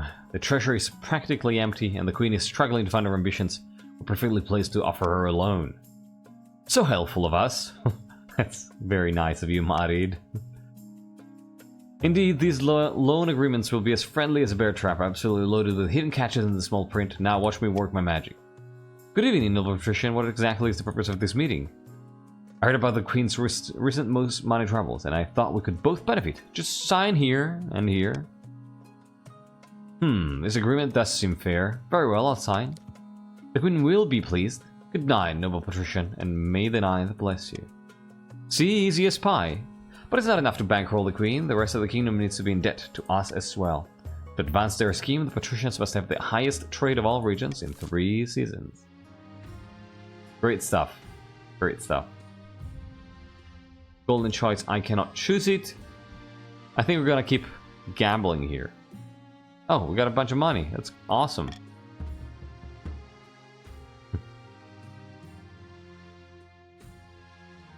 Well, that's great. Oh, looks like there's gonna be some ads playing right now. The True Believers. Oh my god, this is gonna be so bad.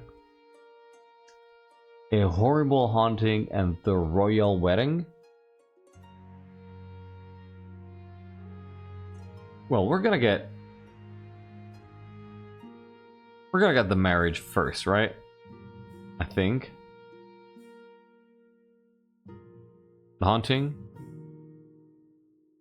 I think the order is gonna be haunting, wedding, true believers.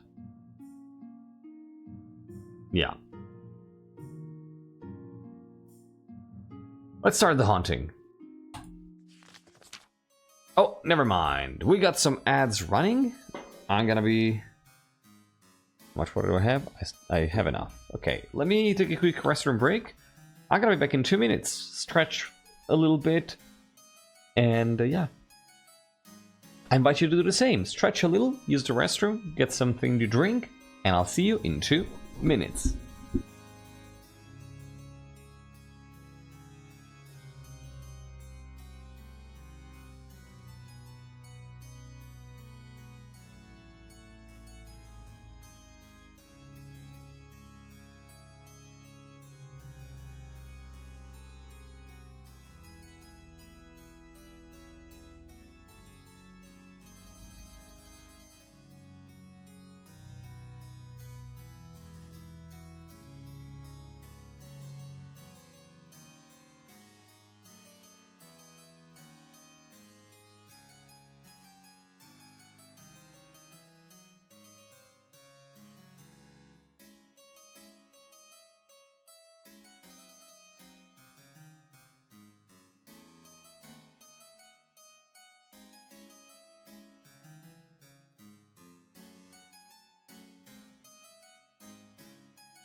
Alright, welcome back everybody. Thank you for sticking around. We're going into a bit more of a, yeah, there you go, relaxed lighting environment with Clara getting to bed. Alright. So, a horrible haunting. During a meeting with the council nobles, a commotion erupts as Countess Amy lets out a piercing scream. By the blood of the dead, blood and stars, it's here, it's here. She faints away, falling to the ground with a crash.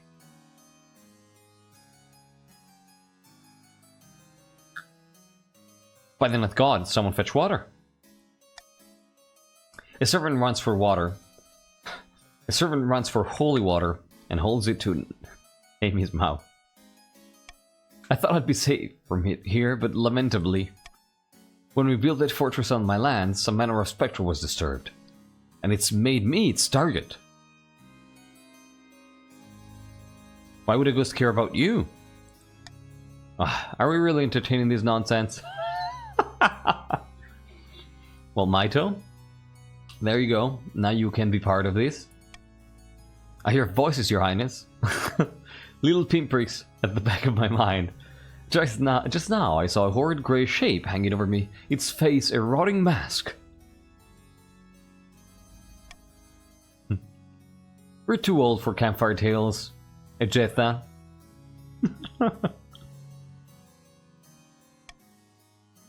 I beg your grace and gather nobles. Come to my aid, we must banish this wraith.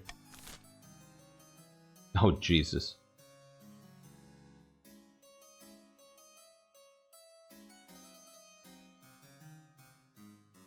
Well, I say we research the land here, right? That sounds like an easy solution. Too old indeed.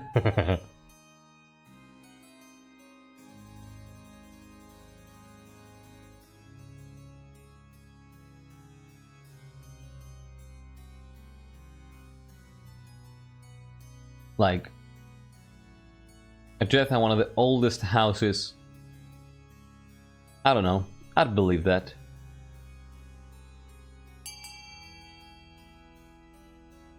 Oh no, this is definitely a curse. Yeah.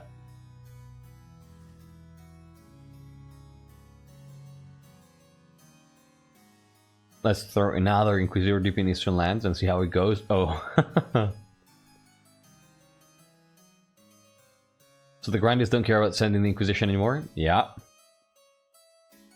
Church is losing support. It's working. The question is at what cost, though, right? Like, Queen Arcetta is actually managing to undermine the Church and Inquisition.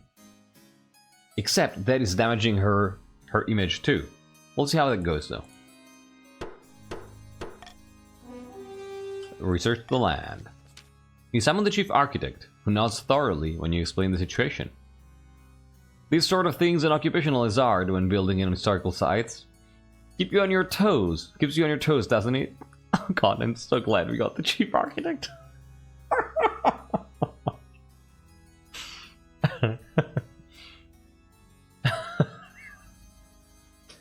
Please, everybody, welcome Chief Architect. Uplands.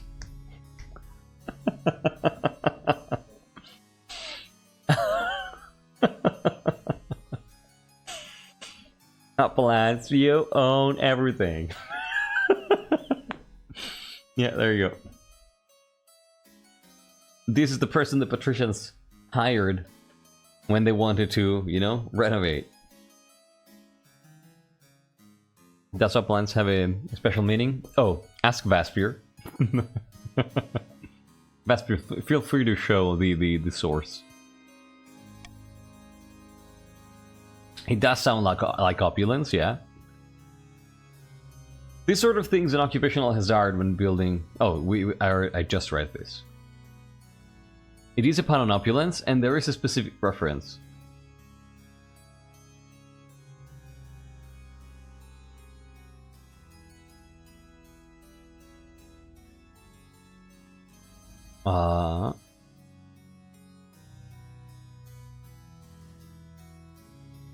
This fortress wasn't built on a graveyard or something, was it? I hope not. Here is off to Quail University to delve through the records. You can only hope Amy's troubles do not get worse in the meantime. Yeah, exactly. It's from RuPaul Drag Race.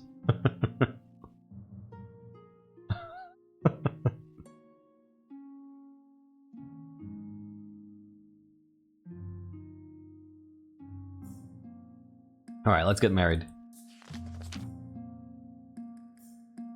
Your wedding to Fabian is naturally the talk of the kingdom. For a week and a day, the capital is one giant party. It feels like you're the only one not taking part. Instead, you're getting ready for the ceremony. So now you're standing in St. Bertrand's Cathedral with Fabian at your side. Do you take this man as your lawfully wedded husband? Of course I do, Archbishop Wine, who doesn't look happy at all right now. Then I pronounce you queen and husband. After the wedding, of course, there's a feast, and after the feast, a dance. Your new husband, Fabian, turns bright red every time a toast is called in his honor. By the time you find yourself alone with Fabian, it's past midnight and you've never felt more tired. Hello? Hello? Nice weather for it. The wedding, I mean. You both lapse into strained silence. Fabian gulps back his wine. I can see you need some space right now. Verily, yes, I think that would be good. Thank you, sorry. You head to the spare bedchamber, leaving Fabian alone. He will open up to you eventually, right? God damn it. Trusty patches.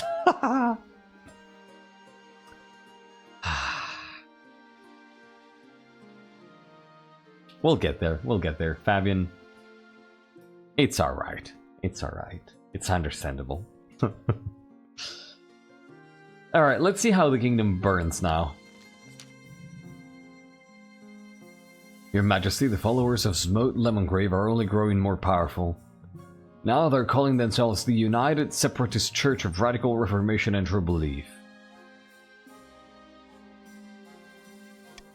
Or the True Believers for short. Thank God. Who's this God you talk of? You speak of? Who's this guy? How? Oh, really? How are they so influential so quickly? How did this happen?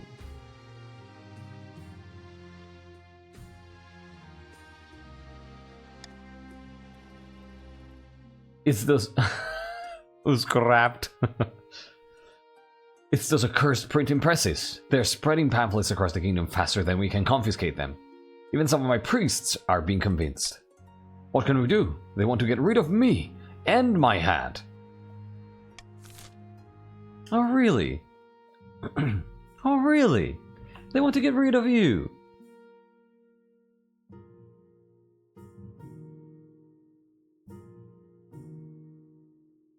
Interesting. Interesting.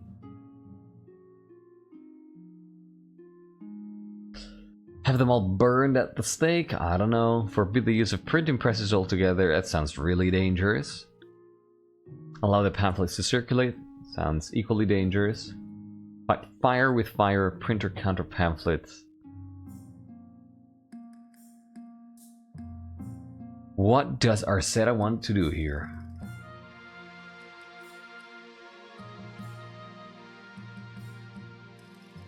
I think she'd probably go with counter pamphlets.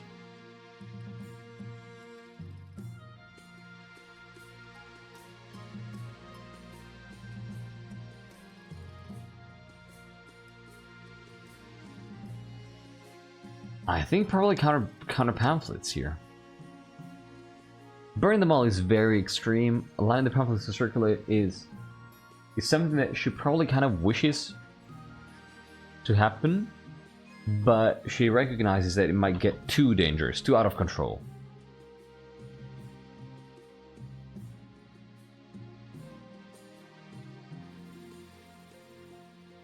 Oh yeah. I like this. So, Arcetta has been denying support so far, and now, you know, like, think about it. She's been very detached She's been very detached in her approach to this whole church situation, right? And basically told the church, oh, if you are so powerful, you can probably handle this, right? And the church is not being able to handle this. And so now she's basically been waiting for the church to come back to her and ask for her support. And now that they're basically asking her to help them, now she goes back and helps them. So I think it's either A or it might actually be A.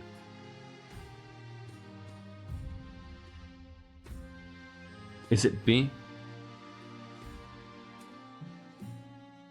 Is it ever B? No, I don't think it's ever B. It's either A or D.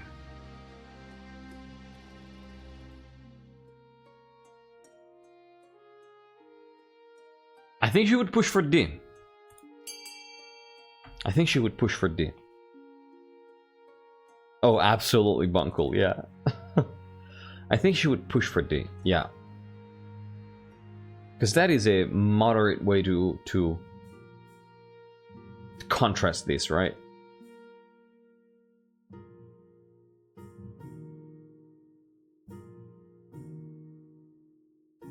Wow, looks like C is gonna win.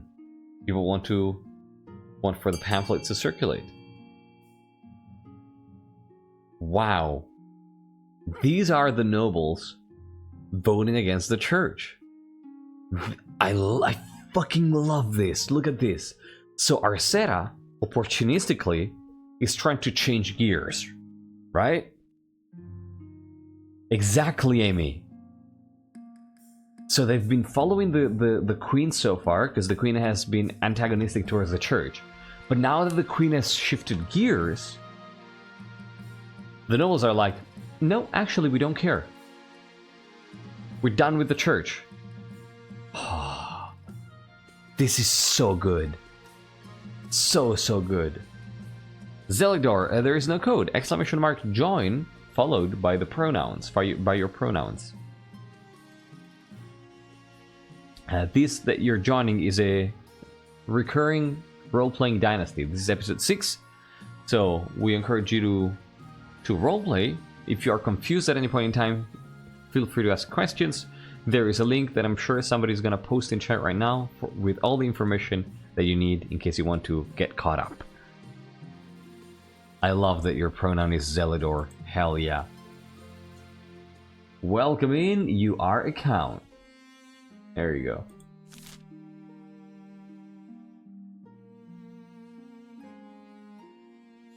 So, yeah, there you go. The link that Vaspir just posted takes you to our World Anvil page with all the information, introductory information for this current role-playing dynasty. So, feel free to take a look at that, and if you have questions, ask in chat and people will for sure reply.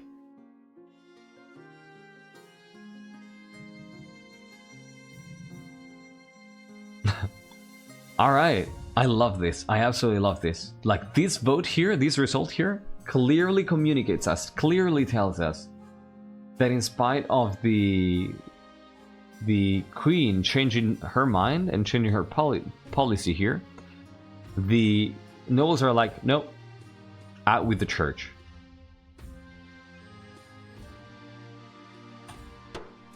Wow.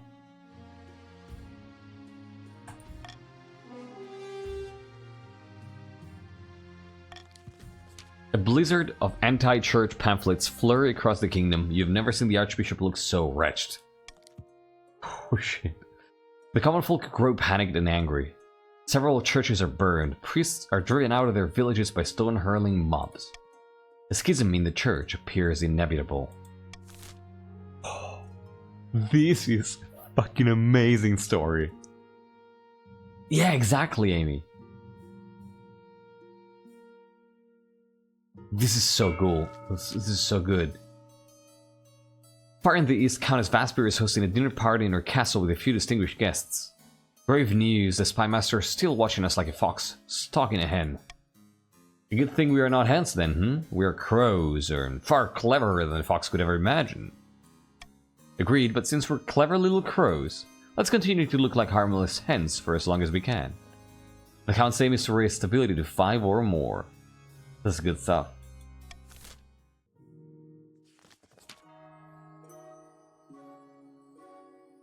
The Grandies. The Queen has married Fabian, Prince the Ninth. Now we just need to get on producing the near. We can't hold off the other regions forever. Indeed, the clock is ticking, and blah blah blah. Yes. The Grandies must continue to aid the Queen. Alright. So patricians are in stage 2, and counts didn't manage to get to stage 2 yet.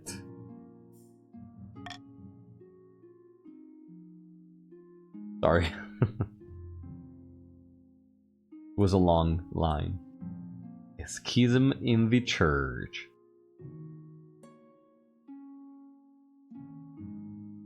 So we're gonna go like this. Chief Architect, Dangerous Roads, and then a schism. The end of the turn. Chief Architect first. Your Majesty, I discovered something interesting about the land on which Countess Amy's haunted fortress was built. Thank the Ninth God. This ghost is actually Jetha's great-great-uncle, Laszlo. He isn't haunting the building, he's haunting her. For some reason, this doesn't surprise me. My great-great-uncle is angry with me? I never even knew him. I can call upon Quail University for more information.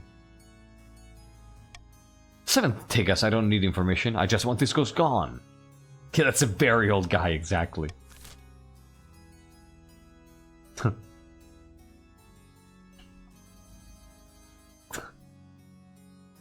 Exorcism. Continue researching great-great-uncle Laszlo.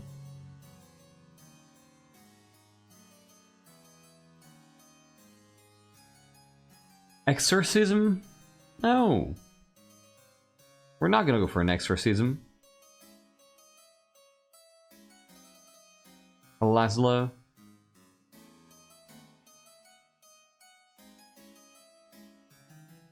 I mean, let's research it. Let's do it. Yeah, let's research it.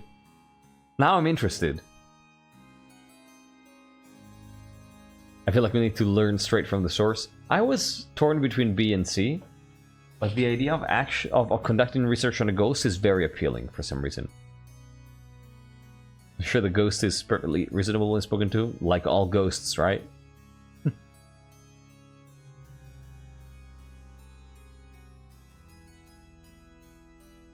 Alright, 11 to 5, looks like it might be research. 12 to 5, yeah, I'm gonna be counting down from 5. Oh, actually, it's 12 to 8 is the closest one. 12 to 8, so this is actually pretty close. If you haven't voted, vote now, absolutely. I'm gonna count down from 5, 4, 3, 2, 1, and 0. Alright. Very well, I'll speak to the scholars at Quail and we'll see what we can dig up. The scholars agree to help. In exchange for an appropriate fee, you await their findings with interest. Alright. Alright. I hope to know more soon. For now, it's Dangerous Roads. Yeah, Quail having a very busy dynasty, you're right. Your Grace, the merchants in the east are complaining about bandits. The eastern roads are too dangerous to travel. Even with guards, gangs of highly organized, well-armed highwaymen will ambush merchant caravans and steal absolutely everything. Well, that's bad. We don't want them stealing our pizzas. Offer a bounty on bandits' calls. You know what? Fuck it. Let's spend the money. I think we spend we pay the mercenaries for this. Even pineapple pizzas, we don't do those. Yeah, the bandits are stealing the pizza.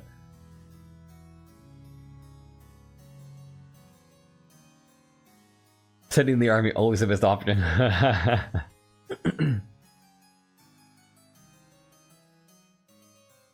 Pineapple doesn't even grow here. We have a pineapple-less kingdom. Alright, this looks pretty decided.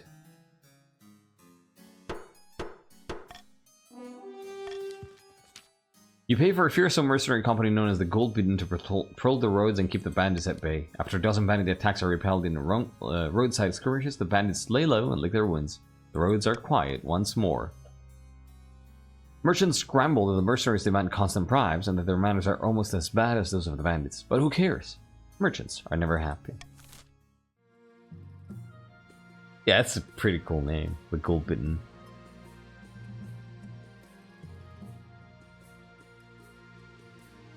Alright.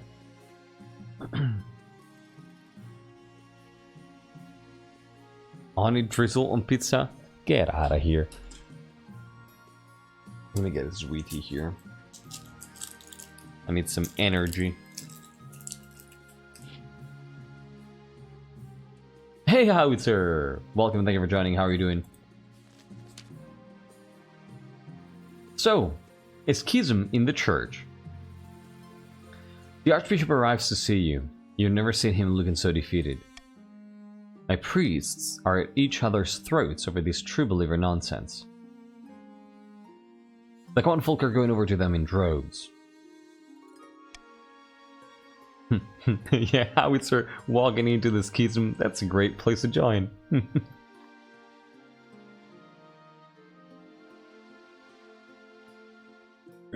How Oz is do Italian? Connie is a minor crime. Oh god, what are you doing? I think the church is going to split in two. Please, can the council help me stop this madness? Actually, I imagine this has been very dejected, you know? I think the church is going to split in two. Please, can the council help me stop this madness? Yeah, the Archbishop just said please, you're right. My Inquisition is too small, that's the problem. Triple my numbers. No, quadruple. I need an army. Yeah, sure. Oh, shit.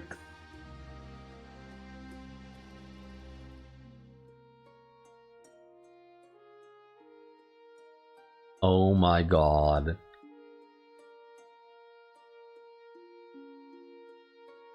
So the thing is, this is not an option. Strike a compromise? Sounds reasonable. Take advantage of the church's weakness for financial gain? Might be an option. Sit back and let it happen?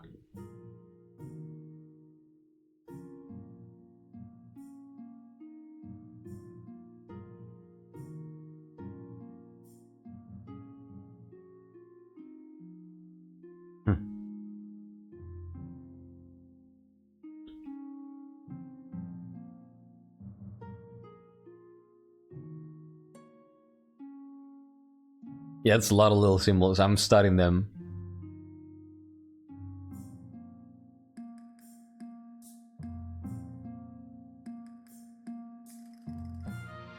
So yeah, C and D are the disinterested options, right? What would the queen go for here? She would probably go A or C. Yeah, she would probably go A or C.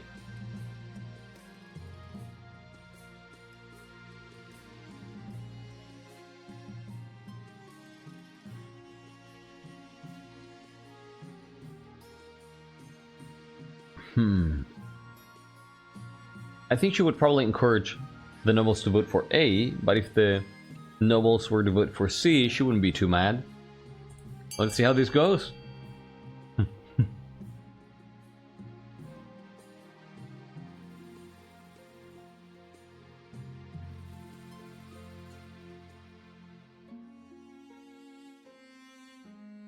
This is intense. 12 to 9, oh my god. This is very close. 12 to 10. 12 to 12. Oh shit. Oh my god, it's a tie?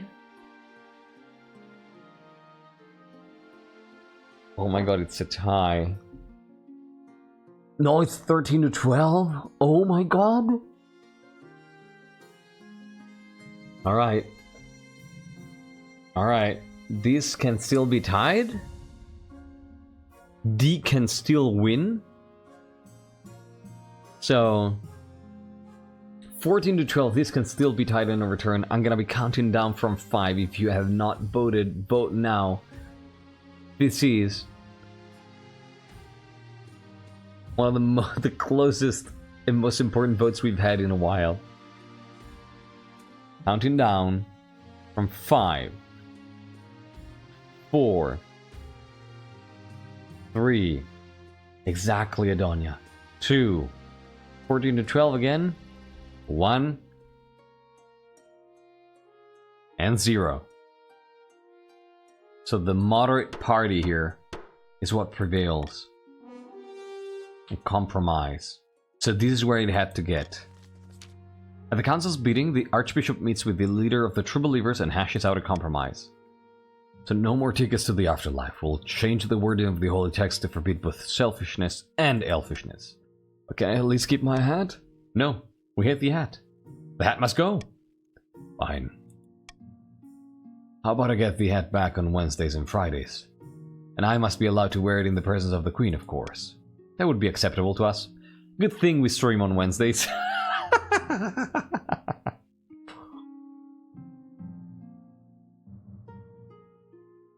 I love this. The True Believers grudgingly return to the main body of the church. At long last, the religious riots die down.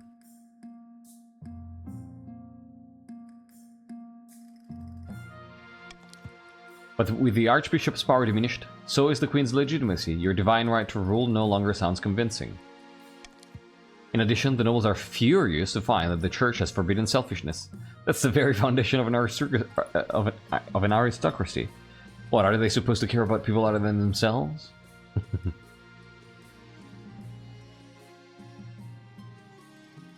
If we have a non-Wednesday stream, remind me to change it so wine shows up hatless. Oh my god, please, please, let's do that, yes. So probably in around Christmas time, right? Because Christmas is on Wednesday.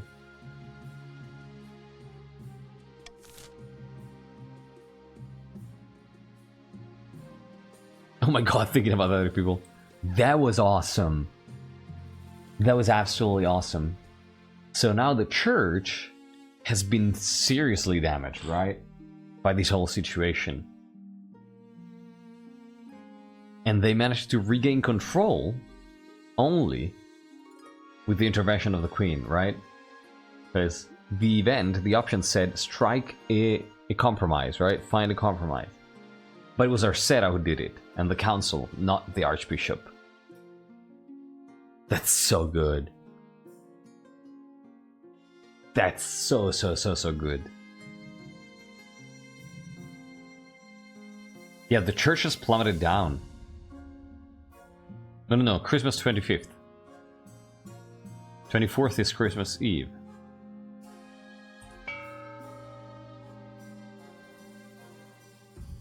Alright. This is good stuff, y'all. This fucking story. On Germany it's 24th? Okay. Now we celebrate Christmas Eve on 24th and Christmas on 25th. This is fantastic. Swede, hello and welcome in. There's been a religious schism just now.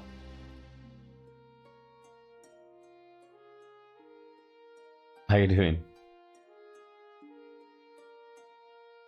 Yeah, almost actually. Almost happened. Alright. Auction time, everybody. Counting down from 3, 2, 1. Boop. Let's go. Exclamation mark fund followed by the letter of the bill you want to fund followed by the amount of money you want to spend. Your options are lowering farming for the cows with A, raising stability with B, lowering authority with C, lowering trade for the grandees with D, raising faith, sorry, for the patricians with E, and raising authority with F. What do we want to do here? Spend your money. Spend your money. You probably are poor. Electri. So 20 seconds left now. I saw your message, by the way, Morgrim. So apparently, actually, I'm gonna talk about Christmas after the auction. 10 seconds left. Spend all your money if you can. Use the money. Use the money. 5 seconds left. 5 seconds left. This is criminal. I'm glad you could follow us. So, Howitzer instilling some faith in the coast with the cathedral, and Ephra, look at that, mining the fundaments of the kingdom, lowering authority. Wow. Wow. Incredible. Incredible. The fine print? Oh no. Well, let's start with about your heir. Let's get an heir. Your marriage to Fabian has grown stale. Oh, you get along well enough and you've made some good memories together, but there's no spark. Cares more about the ninth god than your happiness. But spark or no spark, you still need an heir. Congrats are in order. The royal wedding was a magnificent affair. Something's still missing. You need an heir. Okay.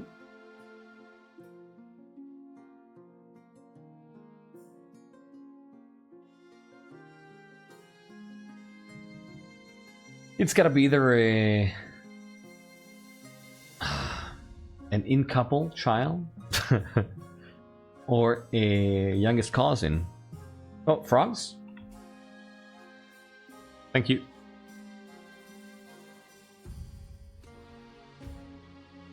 That's not me. That is absolutely not me. So not much I can do. I'm gonna wait a second while that fixes itself, and in the meantime, feel free to refresh. Working on your end. I think I'm back. Okay, welcome back everybody.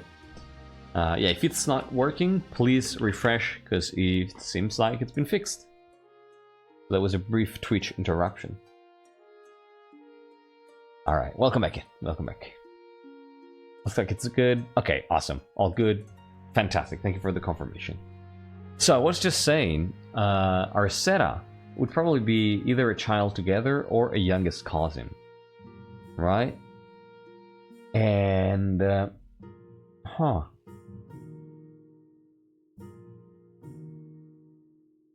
What family was this person here?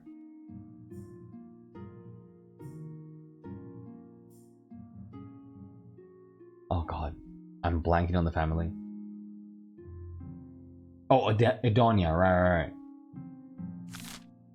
Is Adonia light blood? Heavy blood?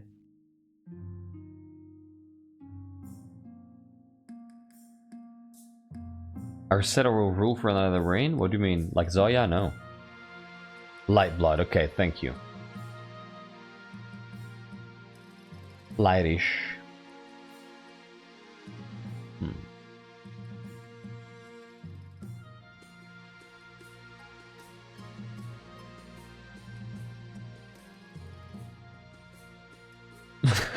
I really did find it funny. The Clementine did more damage through her 6 months and death than Zoya did in her 36 years of reign. That's the divide between good and bad rulers, right? I think it might be the youngest cousin here. Yeah. I think it's going to stay within the family. Of course, an entirely sensible idea. Fantastic, thank you.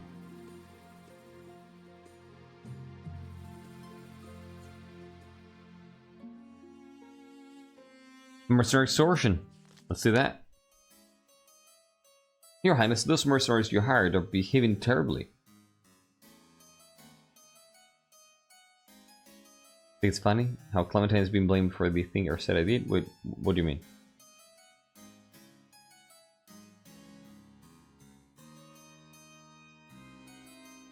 In addition to their wages, they're extorting tolls from traveling merchants in exchange for safe passage. Nothing ever goes according to plan. Between the bandits and the mercenaries, Eastern trade is being utterly destroyed. Hourly strike sounds like an overstatement when it's just -1, but okay. Dock the payment as punishment. Offer to pay the mercenaries more if they behave better. Sure. Tell the merchants that from now on this is just the cost of doing business.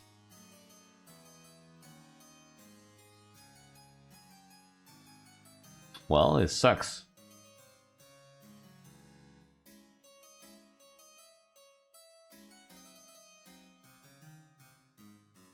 I think the queen would go for C, probably. Actually, no, wait. That's the merchants, that from now on this is just the cost of doing business. Huh. No, never mind. No, it would be A. It would definitely be A. I misread that.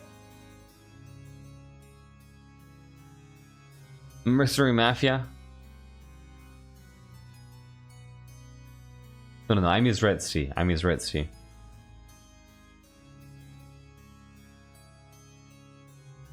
I think it would be A.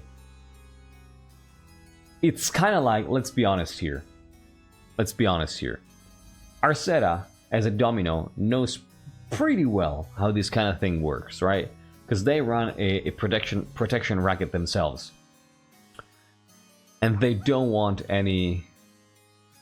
They know how to deal with these people, and they don't want any competition. So I think that should probably go for...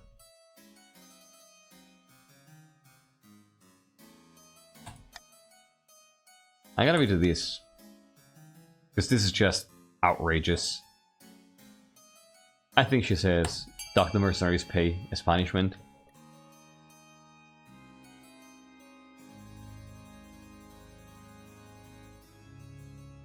Yeah, they follow money.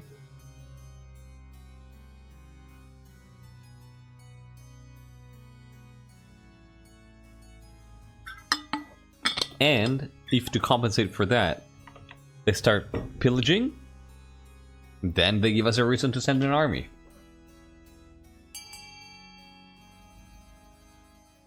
They are the Grey Eminence, Amy. The patricians. They're the puppet masters, moving everything in the shadows. Alright. People agree with Arcetta's evaluation. Outraged at the reduction in their wages, the mercenaries march over the border to the Ashmedan Empire and leave your kingdom for good. They plunder a few villages along the way for good measure, leaving ashes in their wake. In their absence, bandits begin preying on those roads once more. God damn it. We'll find a different solution. Alright. Let's go. Your Majesty, do you recall the loan agreement I signed with the patricians? No, did you even tell me about this? Your Majesty, I sent you the contract. You stamped it with the royal seal. You should have asked me face to face. Understood. My sincere apologies. It turns out there were some hidden catches. See, the interest they're charging looked very reasonable first, but it's doubling every 2 weeks. Before long, things will get exponential. How didn't you spot that? It was written in obnoxiously small print. Each letter was the size of an ant's breakfast. Luckily, the patricians aren't pressing us for repayment yet, but there are signs that they're tricking the other regions into similar agreements. Fortunately, the patricians have run into economic trouble. Nevertheless, would be well advised to call a council vote to address the threat. Oh. Pay off the other region's debts from the treasury? That's a lot of money. Punishing trade embargo. Oh, jeez. What are we? Economists?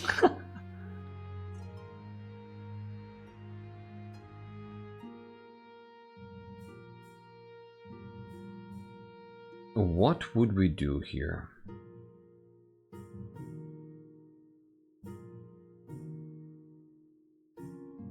Oh, wow. Do you realize that the last events that lowered the Count's trade... No, wait, this says the highest, right? Oh, shit. We actually stop this. Or that's for yourself? Or piss the... or... piss off the others. Yeah, I'm thinking about it.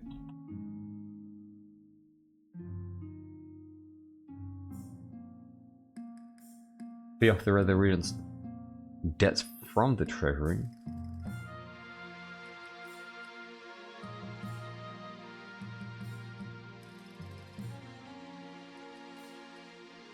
So the patricians are buying everything.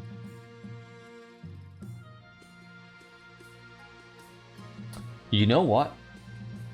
I'm gonna be honest. Arcetta, if you think about it, doesn't see much difference between these and the bandits, right? Paying off the other region's debts from the treasury is just giving them money and waiting for them to do it again to get more money. And rinse and repeat. Whereas A is the equivalent of docking their pay, right? Like, you are hitting them economically, and that's what they understand. I think that's what she's going to push to do. Yeah. That does make a lot of sense. I think the logic is the same. Like, Arcetta is ruthless in a way. She's not afraid of asserting her authority, so to speak, and oh my god, this is actually perfect. This is actually perfect. I'm just here to see things burn to the ground. Like, some of my notes about her approach to nobles who won't comply are just perfect. Listen to this. She wants to gradually regain control over the nobles. And she wants to do that by asserting her authority, limiting their financial freedom, and or fining them. Look at that. This is perfect. This is absolutely perfect. I wrote this earlier today. You call an embargo on goods from the coast, angering the patricians and crippling their economy, but it's bad news for the rest of the kingdom too. A lot of people rely on those goods. This is an outrage. We've done nothing outside the bounds of the laws. Besides, you need us. You can't keep this up forever. Bonkel, what the hell do you want? They ride after a few weeks, inundated with complaints from merchants. You're forced to lift the embargo, but the coastal economy has taken a body blow. It's good. It's good. That's what we do. Countess Vaspier, our plans are going better than expected. The Spymaster thinks that all is well in the kingdom, and while the cat's away, the mice shall play. And when the cat returns, it will find the mice have poisoned its kibble. The analogy is a little tortured now, but I like the enthusiasm. Our next step is to replace the Palace Watch with our own agents. Indeed, the Honor Guard are incorruptible, but the Watch are another story. If the Queen can't pay them, they will look for money elsewhere. For the next stage of their scheme, the Counts must lower the treasury to 1,500 or less in 2 seasons. And the patricians, sitting on a bench outside the Assemblage village, patricians of the coast made to plot their latest scheme. Our profits are down, our companies are being outcompeted by the dang grandees, of all people. How could this happen? The patricians aim to have the highest trade. Alright. Money. Do we want money? Do we need money here?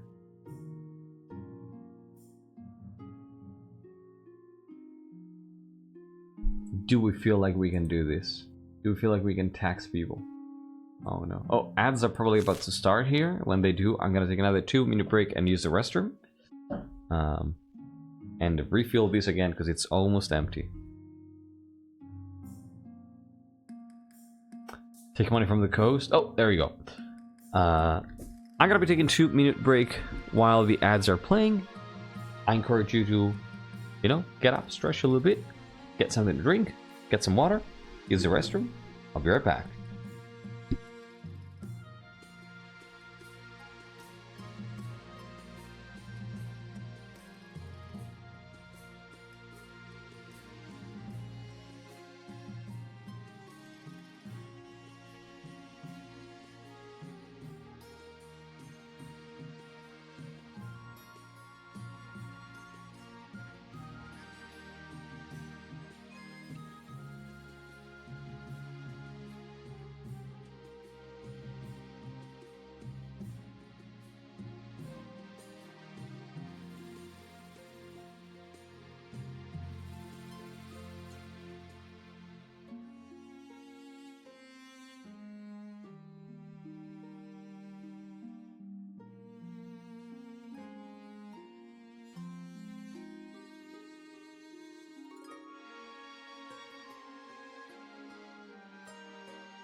Alright, welcome back everybody. Thank you so much for sticking around.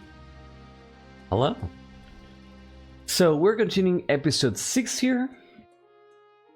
That's done, absolutely. We were here about, oh yeah, right, about to choose if we should tax people.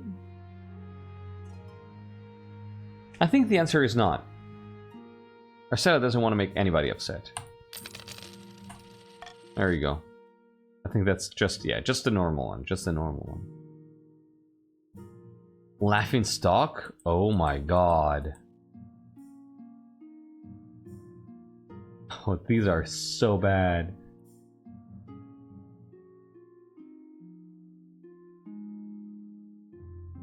$100 hold. Do you? You do, congrats. Should have taxed you more. I was actually about to heavy tax the grandies. The East, there's a lot going on in the East here.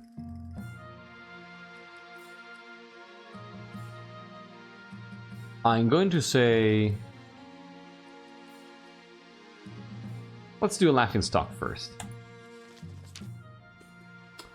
Your Majesty, the acclaimed playwright Percival Chickensteel.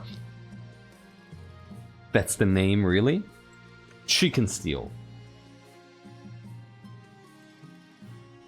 The acclaimed playwright Percival Chickensteel has written another smash hit. All the theaters in the capital are showing it nightly. Chickensteel? Yeah, Chickensteel. It's like wooden pig. You know, it's that kind of stuff. All the theaters in the capital are showing it nightly. What's the problem? The problem is that the new play features a character obviously based on you. I don't like where this is going. The character is played by a professional clown named Biffo. At one point, a bucket of custard is upended over her head as she sits on the throne. Woofoo spurt. You're right. Your Highness, peasants and nobles alike are watching this play. The theaters are packed. You must put a stop to it. You simply cannot be known as Queen Biffo.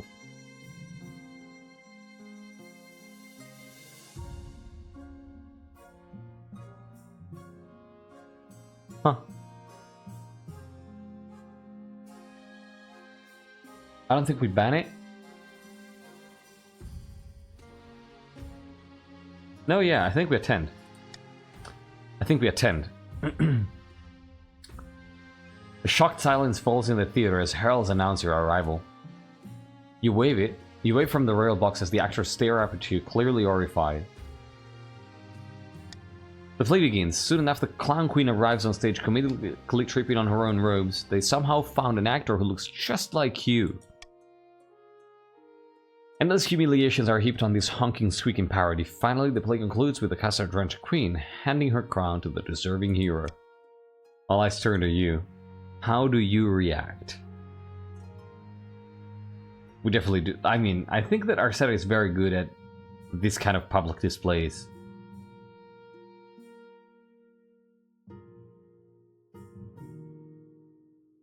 I don't know, Amy.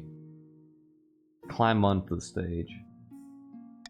The actors shrink away from you. The audience are deadly silent. Everyone's terrified of what you'll do next. I think she's going to be a manipulative bastard on this. The audience break out into relieved cheers. The actors bow before you, weeping from gratitude. After that, the whole capital can talk about nothing but your good humor and mercy. See? Flawless. Irreprehensible. It's good stuff. Now let's take a look at the ghost. An owl is here to see you, Your Majesty. She says it's a delicate matter. Lamentably, I'm not merely here for a social call. I've gone through the records of my estate with the help of the university scholars and unearthed a big gossip from hundreds of years ago.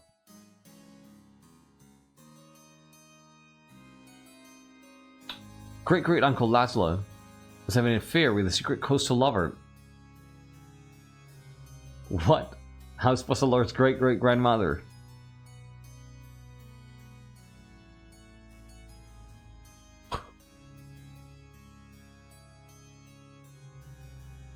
What?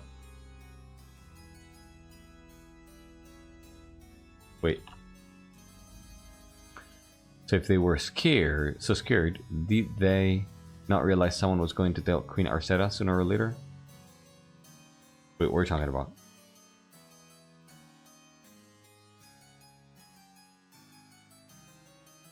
Oh, apologies.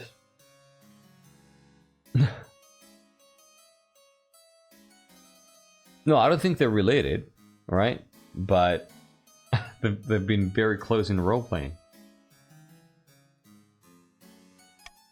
Rumor has it that its most passionate letters are hidden somewhere in this villa. They must be destroyed for the sake of my family's reputation. Yeah, also. Oh. This is good stuff.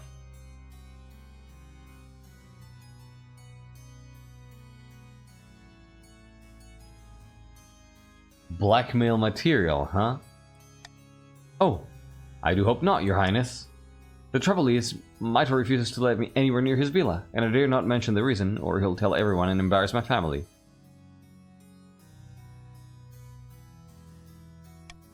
Your Majesty, I beg you, please tell Maito to throw open his door so I can lay the scandal to rest.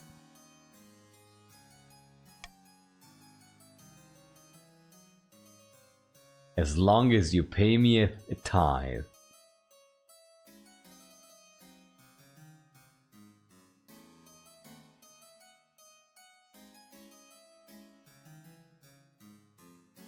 Ah. Appease your ancestors some other way? Wow.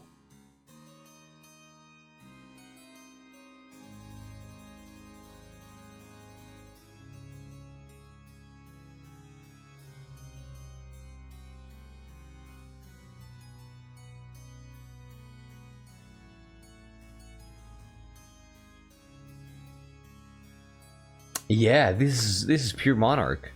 This is really difficult for me.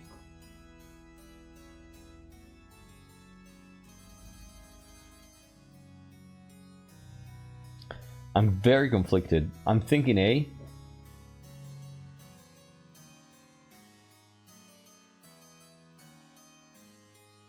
I'm thinking A because greed.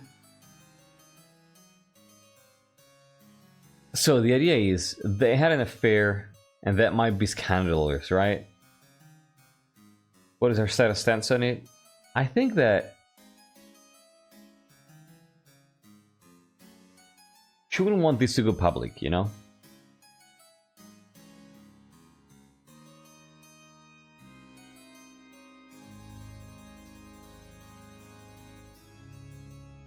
Yeah, Arcetta is a domino, right? So, personal gain.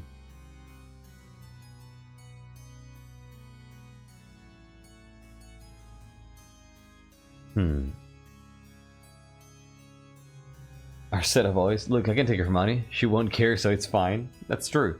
I think I'm gonna go with that. You know? Yeah. Yeah. Sighing, Countess Amy scribbles down a promissory note for the treasurer before leaving for the coast. That's fantastic. What manner of injustice is this? How dare the Queen force us to open our doors to every prying eye in the kingdom? Rumors spread about nobles having their homes sacked and burned at the whims of the crown. Nothing that can be traced to Maito, of course. Oh well. But Ajetha secretly unearths and burns the sordid letters, and great-great-uncle Laszlo is finally satisfied. In fact, the troops stationed in this fortress have far more energy and enthusiasm in the wake of these events. Perhaps Laszlo's legacy was of help to the counts after all.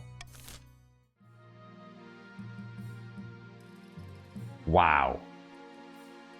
That was much more tragic than expected.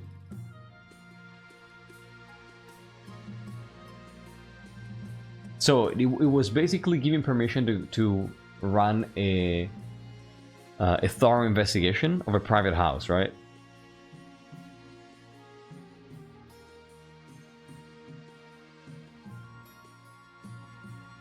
Wow. Huh. We're gonna have to think about how that fits into the whole lore. Right now, let's go back to the bandits. Every day, more bandits attack our roads in the east. We are overrun by scoundrels and outlaws. I've looked into this, Your Majesty. A leader of sorts has emerged from among the rabble. For now, the lawless scum do his bidding. Tell me more. Golden Sam Thomas Greensleeves and claims to steal from the rich and give to the poor. But by the blood of the dead, have you ever heard such nonsense? The local villagers idolize him. They're singing ballads about him, turning him into a legend, and they won't hesitate to let his men hide amongst them when the sheriff comes knocking.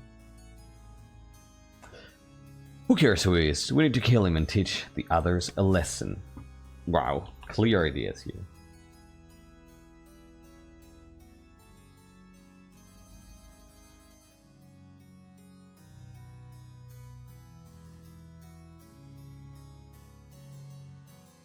I think it's either A or B.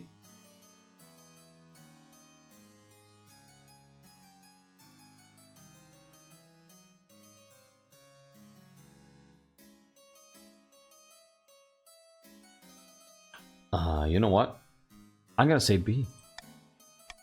Send a spy to join the bandits and find the location of their hideout. Yeah. Yeah.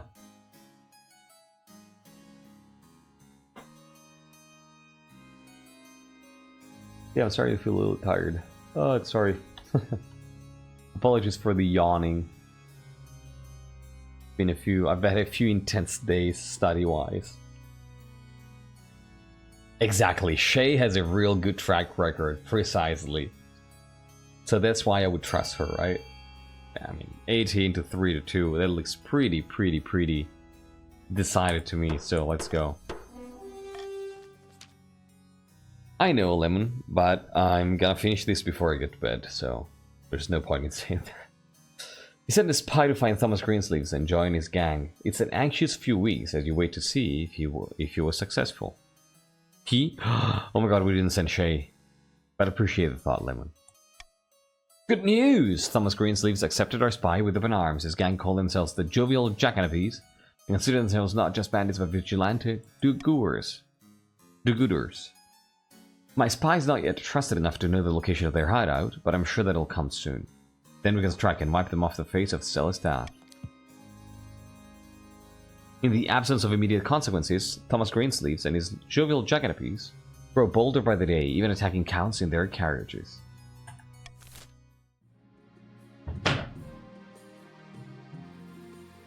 They're still in stage 2, right? Thank you, Lemon. Alright. Ending the season here. I cannot pick Iron Choice, I cannot pick Golden Choice. I'll stick with what we got. Ah, this is really biting me now. Crown Bishop, hello and welcome. Bonjour to you. Thank you very much for joining us. You are... Where are you? Bonjour. No. Round. You are a Count, hello. How are you doing? So I cannot pick these due to the edicts, which means I'm just gonna go to the rebellion report. Alright. Powerful storm. Descent at the arena. And the net closes. Okay.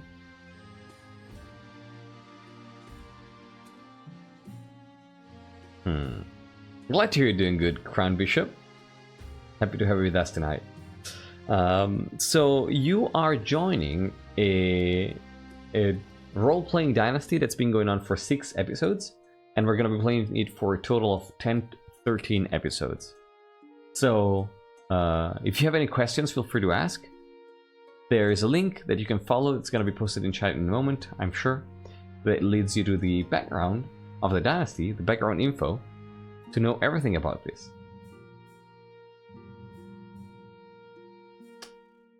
Alright. Well, that closes. There's the link. Thank you, Vaspir. Thank you so much. Your Majesty, my spies have uncovered the location of Thomas Greensleeve's hideout. We must strike quickly before he moves on. This is it, our chance to finally bring an end to the bandit problem.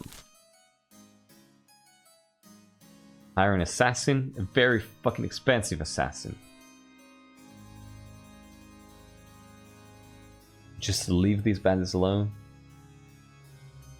Honestly, time to strike.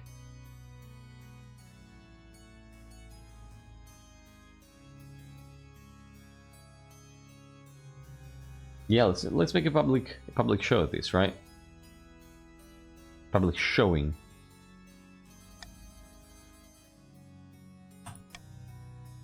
We send the soldiers. We send the freaking soldiers.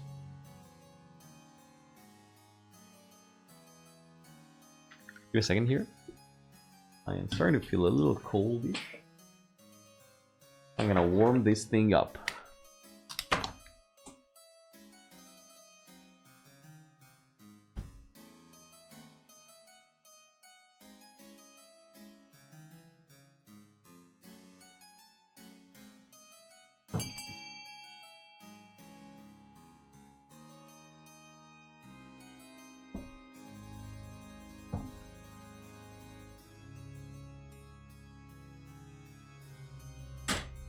There you go.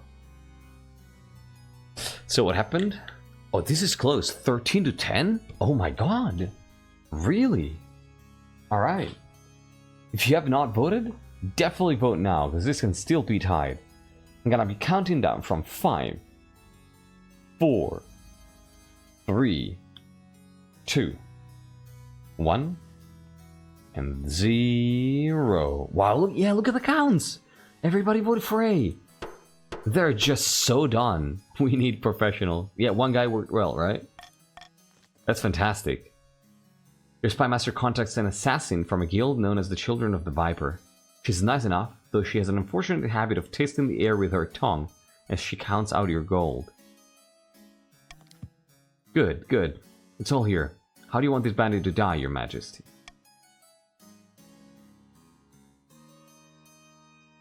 Quick and clean.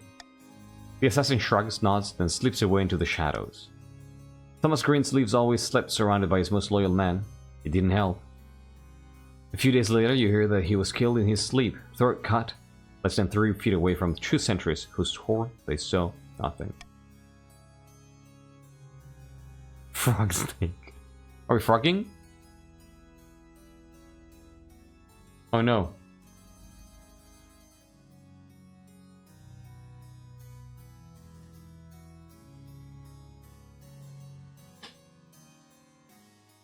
It looks like it's fine on my end.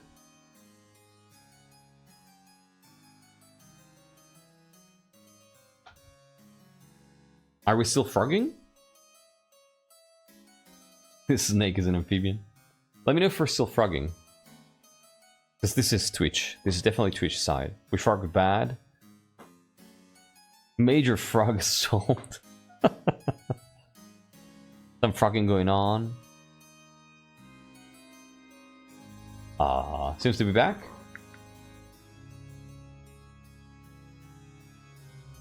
Are we back?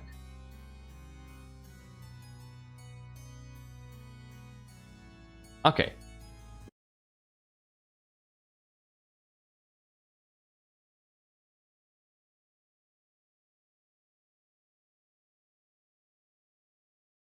Me. What the hell is going on?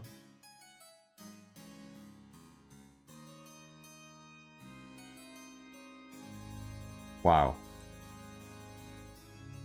Yeah, the stream briefly died on my end. But now it seems good. Now it seems good. Yeah, I concurrently to Twitch fudging up, I also lost a few moments here. But now I should be okay. Right? Good now. Okay, fantastic. Welcome back, everybody. Thanks so much for your patience. I hope to one day have, you know, home internet and not have to rely on data for streams. I'm still working on very limited resources, unfortunately. Good stuff. Awesome. Welcome back. So let's continue. One day. It's one of my goals for next year. However, the death of Greensleeves just turns him into a martyr.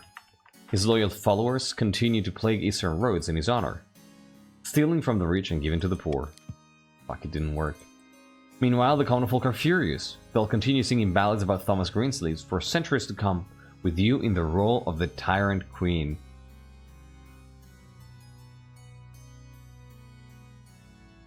Is internet expensive in Italy? For example, I have 1 gigabyte for 40 euros? What the? What do you mean you have 1 gigabyte? You mean like 1 gigabyte speed, right?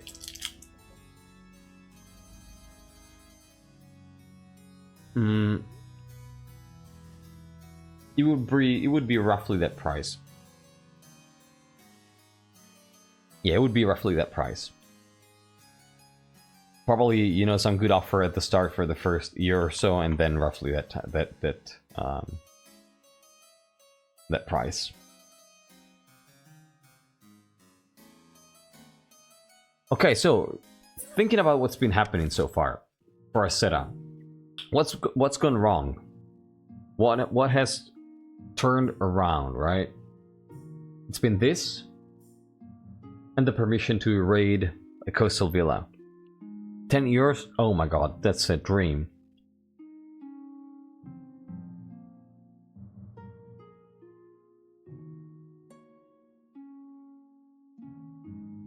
Yeah, 10 euros per month is a dream. Oh my god.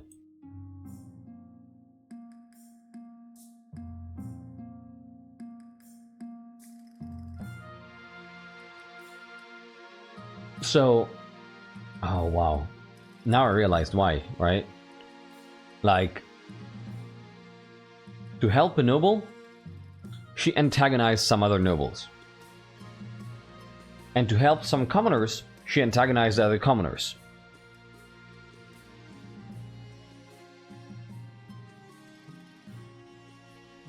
Azularax, welcome back. Right? So...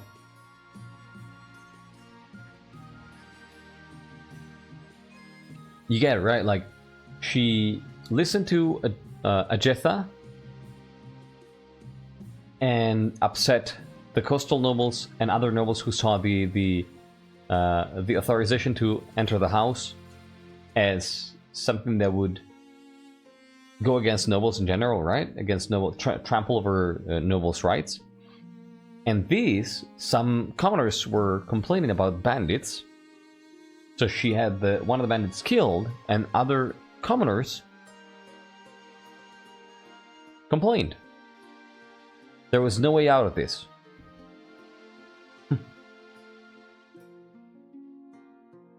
Alright. Let's take a look at this storm. A terrible storm has struck the coast. Oh shit. Oh shit.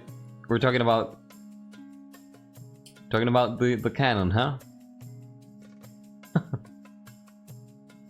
Lamentably, many houses have been swept away in the flood, and several of the Navy ships were lost at sea. Well, see, we have no money.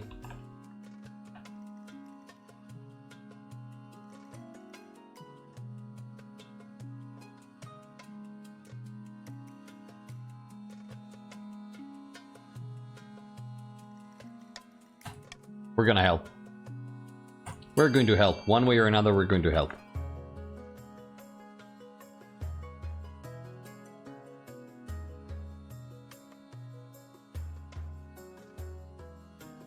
Yeah, exactly. Exactly. Cannon is only lost when the coast goes below 6 military. Actually, at 6 military, I think. Was it? Because it was at 6 when they first got it.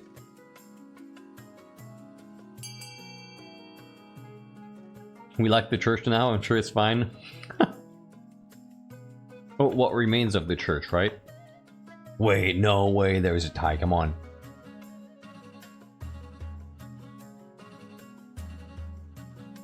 $13 to $12. Alright, 14 to 12. Vote now, y'all. Vote. This is super tense. Count it down from 5, 4, 3, 2, 1, 0. Alright, 15 to 12.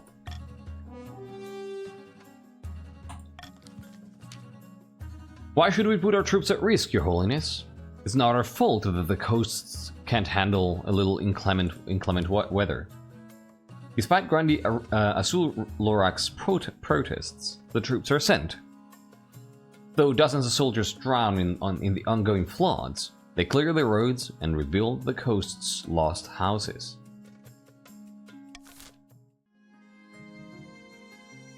Wow.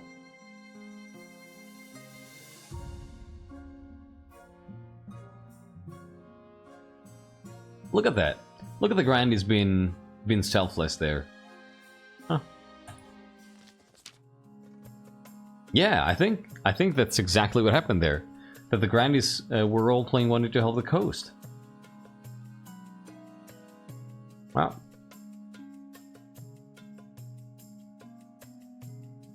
A coastal gladiator named Onyx has become remarkably popular in the arena. Oh yes, there's fighting contests. Precisely, and for gladiators, he is outspoken. In his last march, he donned a crown, claiming he would be a better monarch than you would ever be. It's all a joke for now, but it's still seditious, and he has a significant following. He or the other gladiators, or even the patricians at large, may decide to take this further. Huh. By the 9th, since when does the Queen have a say in what happens in our own arenas?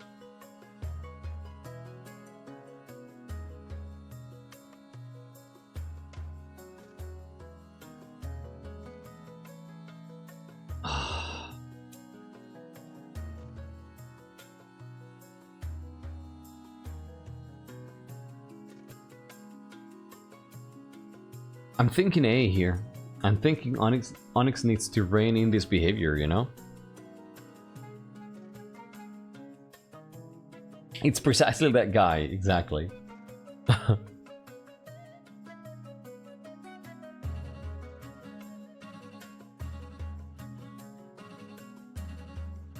Actually, it would be very, very paternalistic to just say, oh, of course you can tell whatever you want, you sweet child.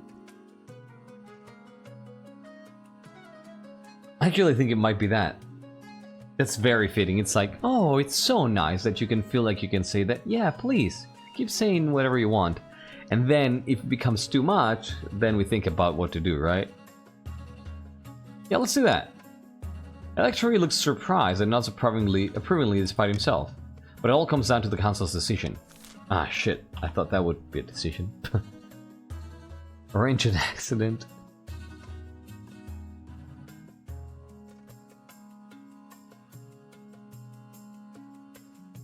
You know what?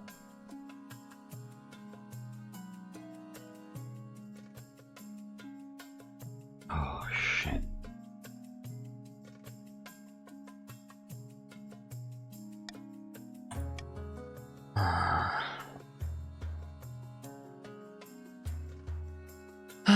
This would be... This would be super risky, right? But I trust that y'all... Like, this gives you the opportunity to end the game right here. By voting D. But I trust that you are gonna roleplay this out.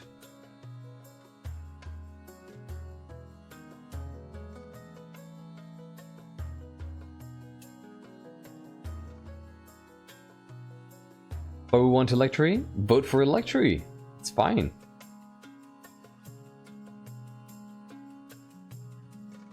I think that's what the Queen would do. And like leaving Onyx to fight however he pleases is a gamble if you think about it. So thematically this is very relevant. Fitting is the word I was thinking of.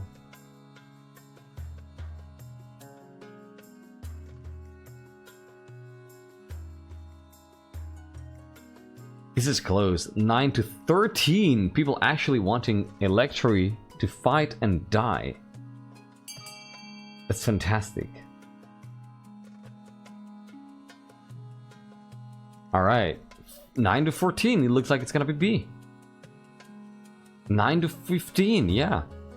10 to 15. Wait.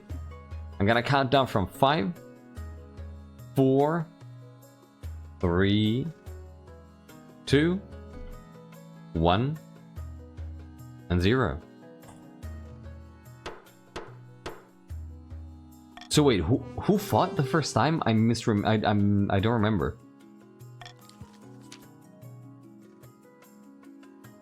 What? Me? But I'm a noble. Oh, Mahoro, you're right. You're right. You're absolutely right. Thank you. 90%? Oh, military, okay. Don't be a coward. Nobles have fought in the arena before.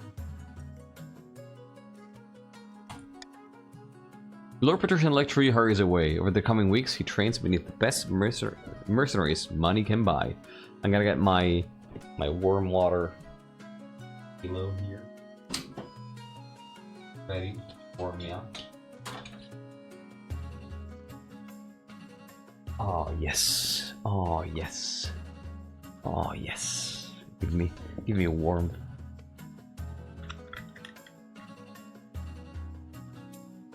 I need to get my high stakes nobles versus gladiator arena gambling. Mahara paid Onyx to throw. Oh, you're right. I remember that.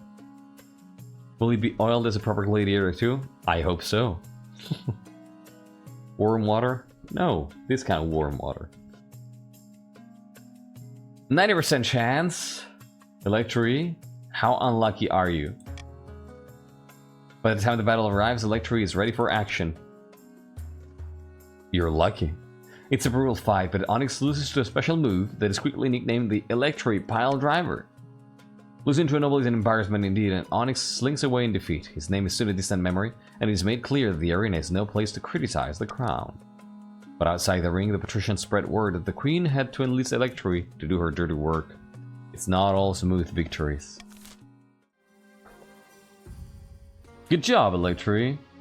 Good job. It's exactly the same move, yeah. Alright. In the darkest depths of the eastern forest, Countess Vaspir has gathered her fellow plotters around a mossy stone obelisk. Luck is with us, my friend. The Palace Watch are in our pocket. Somehow even agreed to fight on our side when the time comes. Music to my ears. And you had no problems? No, they took our money gladly. The kingdom can barely afford to pay them a living wage. But now we must plan our next steps. Counts of the East, what do you want to do in the last stage of your scheme? Do you want to kill the queen and place your own claim on the throne, trying to lower authority? Or do you want to control the queen with the threat of assassination, trying to raise your own military? This is really a matter of roleplay. Do you want to be subtle or not? It looks like not. You want to kill the queen? Oh my god. Oh my god. You want to unanimously kill the queen? That's gonna be fucking scandalous. Okay. I'm gonna pile driver, okay. Since when are we subtle? Ah, good point. Well, you're gonna kill the queen. Alright, let's go. Over the next few months, we'll have our troops infiltrate the capital disguised as beggars. At my signal, they'll gather and storm the palace in the dead of night. The bribed watch will open the gates. Our soldiers will murder the queen in her bed and have our claimant in the throne before sunrise. Ruthless. I like it. But what about the patricians and grandees? They'll call us usurpers and rise up in revolt. Not necessarily, my friend. If Queen Arcetta's rule is weak enough, we can persuade them to accept anything. For the final stage of the Count's scheme, they must lower the kingdom's authority to 1 or less.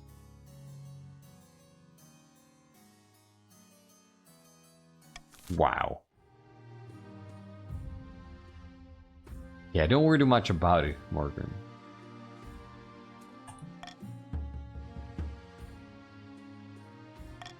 Well.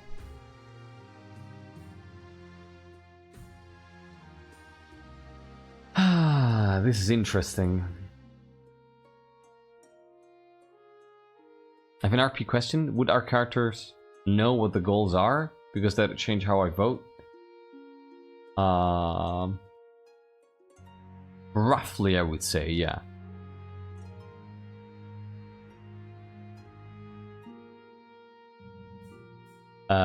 Because, right, I wouldn't say that all nobles know all the details. Unless they want to, right? Because sometimes people were like, oh no. No. I didn't know anything about this scheme that other nobles were working on. You know? Everyone nominate your favorite noble wrestling move to replace the pile driver.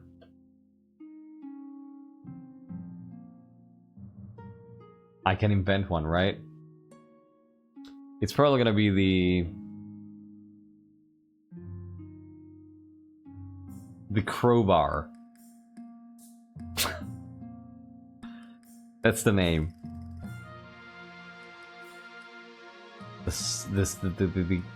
Yeah, that's it.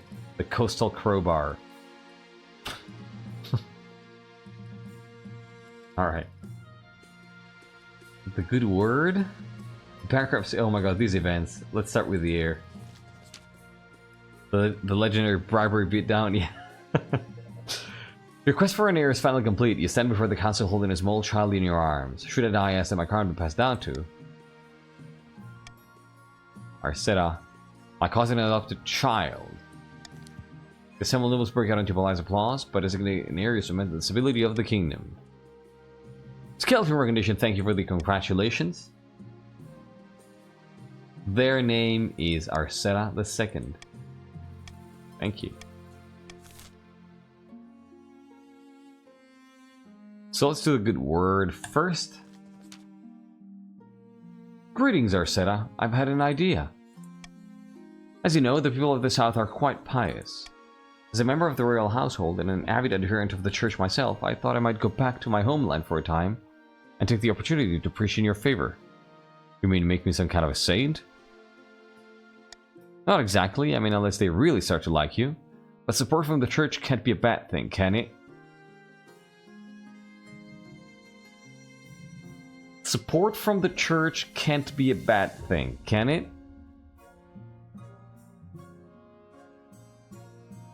Well... yeah, I think Fabian missed an entire story arc, yeah. But also, why not? Right? Also, why not? Like, what bet can come from this? Right?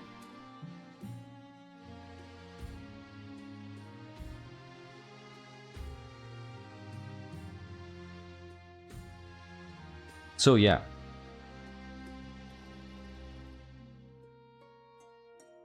Yeah, go forth and teach them to love me.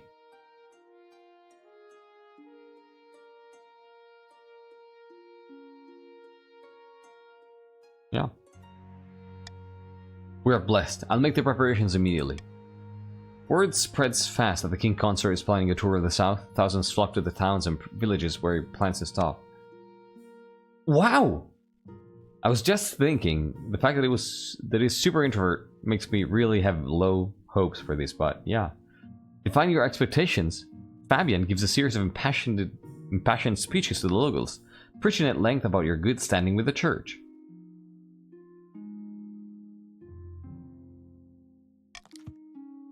It strikes a chord.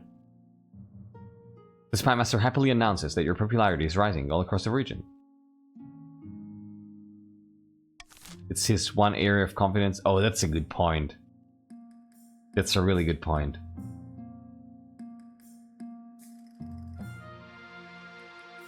Oh, now bankruptcy it is. The treasury is almost empty, Your Highness. Oh, this is gonna fucking kill us, isn't it? Killed by freaking bankruptcy. What do you suggest we do? Apart from raising taxes, we have precious few options. You could get a bank loan or sell the crown jewels, or perhaps crack open some of your predecessors' tombs. Most were buried with piles of gold, or so I've heard. This basically all lower authority. Oh, just take it from Kurth? Yeah, as if that doesn't kill us. Tombs are said I would never do that. Arcetta would never do that.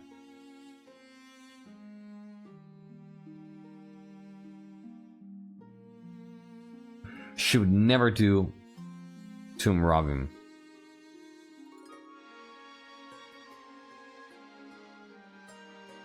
Take a loan. She'd never do that either, because she knows how hard it is to get out.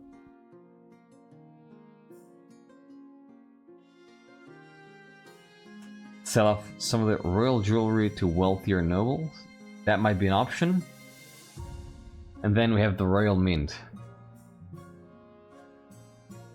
Oh, God damn it.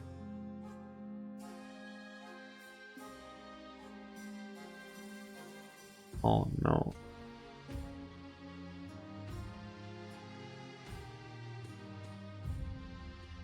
Selling jewelry seems best if you ignore authority. That's if you don't stop to consider who Arcetta is, right? Like, Arcetta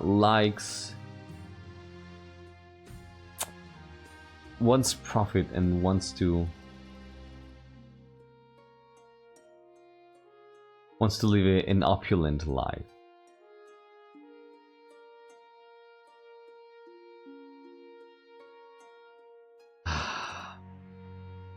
Would Arcetta know the problem of printing more money? Probably be able to, you know, have a feeling.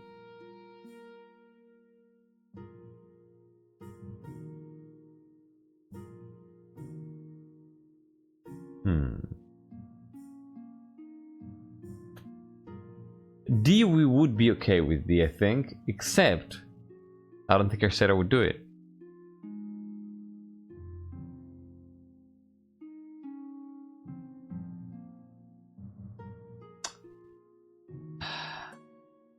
So let's do something. I've been drinking a lot tonight, and I need to use the restroom. Oh wait, looks like there's gonna be ads in 2 minutes. God damn it! I wanted to take a quick restroom break, but I'm gonna wait for 2 minutes. So yeah, then I gotta decide on this. So.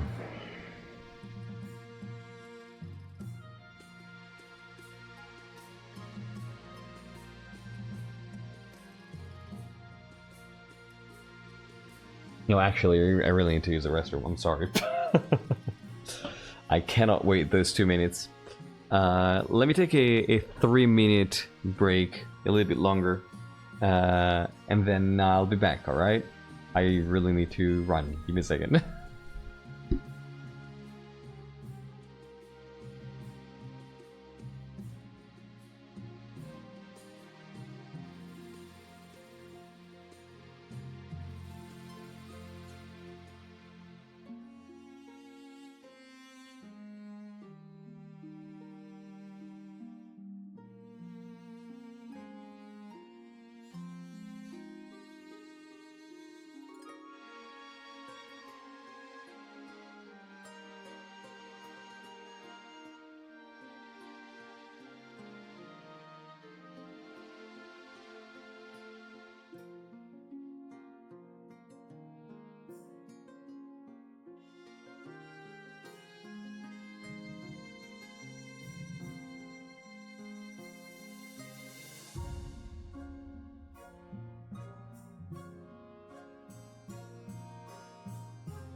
Hello, everybody.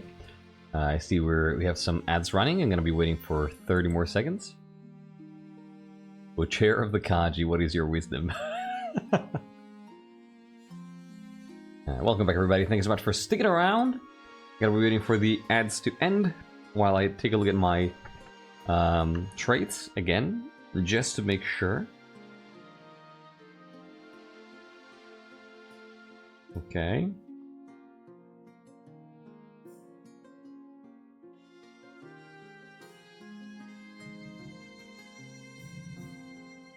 You know what? Okay. Okay, we're back. Welcome back, everybody. I'm glad you're having a good time, Barbarian Dude. That's exactly the idea. I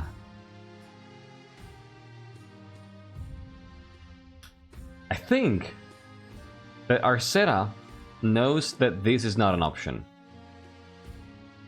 That the loan is not an option. Because she's probably been, you know, lending money. And she knows how that goes. Opening some tombs is something that she knows would put a lot of people against her. And she doesn't really want to run that risk, you know, that image of risk. As I said, she wants to appear flawless and irreprehensible. And this is something dirty, so it's not really compromising on her ideals, you know? Trying to say that Dominos are loan sharks? Maybe, probably, some of them. It's not about ghosts. I think it's just that she realizes how important it is to have a good image, right? And that is paramount to her. So she doesn't want to do that. She doesn't want to sully her image with that. So yeah, this leaves selling off the royal jewels.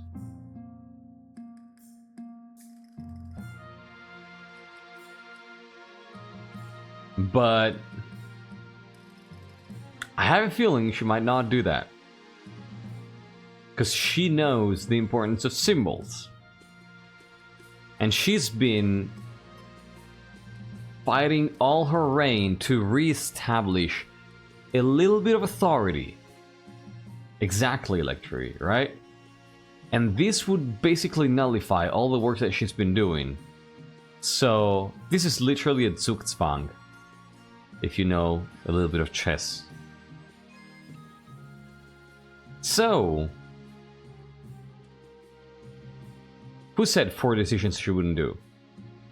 This leaves option number 1. We're gonna get our first monarch to print money in a dynasty playthrough? I think so. I think so. I think so. I think so, yeah. Your reaction is priceless, everybody.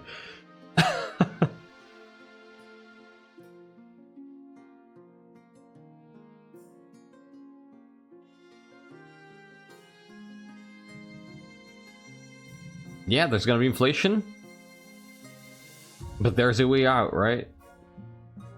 Because, like, honestly, the options here are either this, or take a loan with the idea not to pay it back. But I think she's gonna do it. There's a way out of this.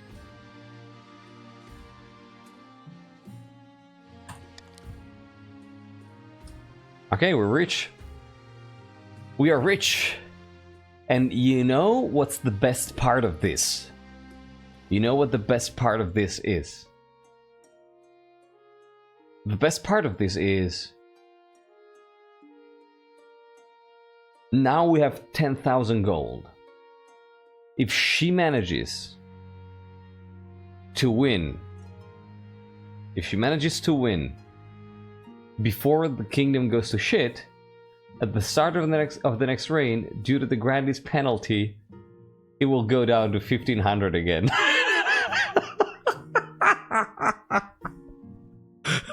That's the funny part. That's the fun part. So...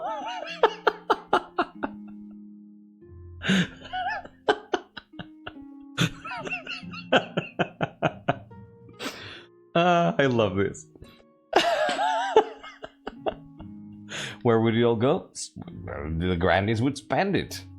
For the peasants.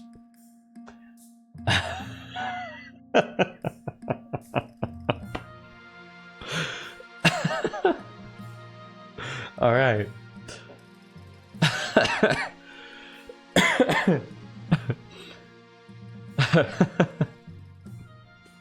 When trickle-down economy actually works. Yeah, right? For once. Okay.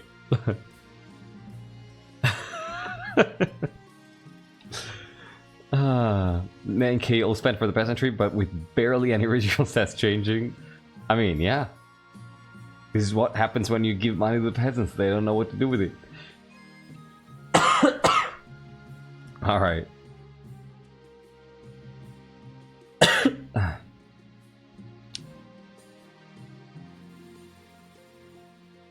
Yeah, exactly. Yeah, like...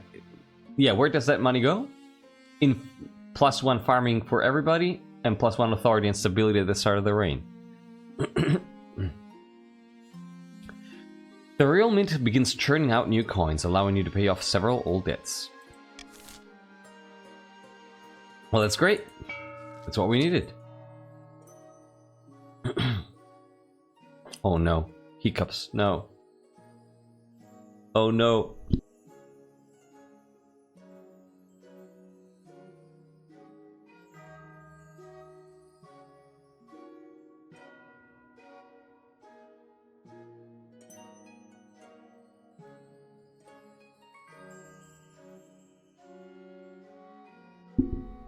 I am not a fish.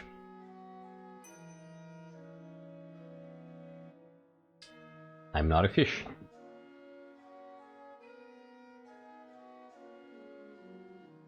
I am not a fish.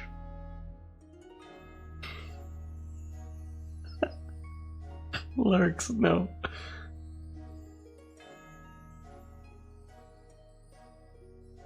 I'm not a fish.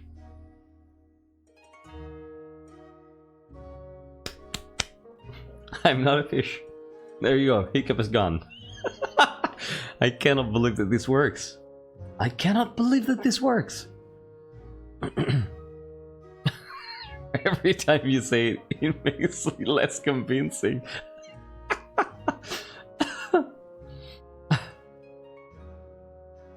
Alright. There you go. That's the trick. That is the trick. God, who was it who told me about this? Well, it was one of you.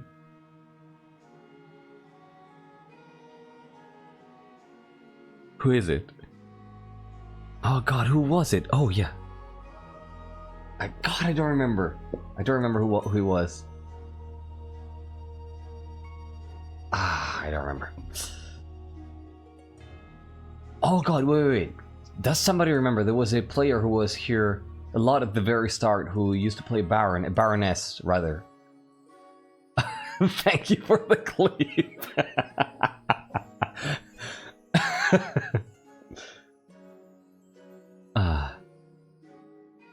Well, alright. You get what I mean.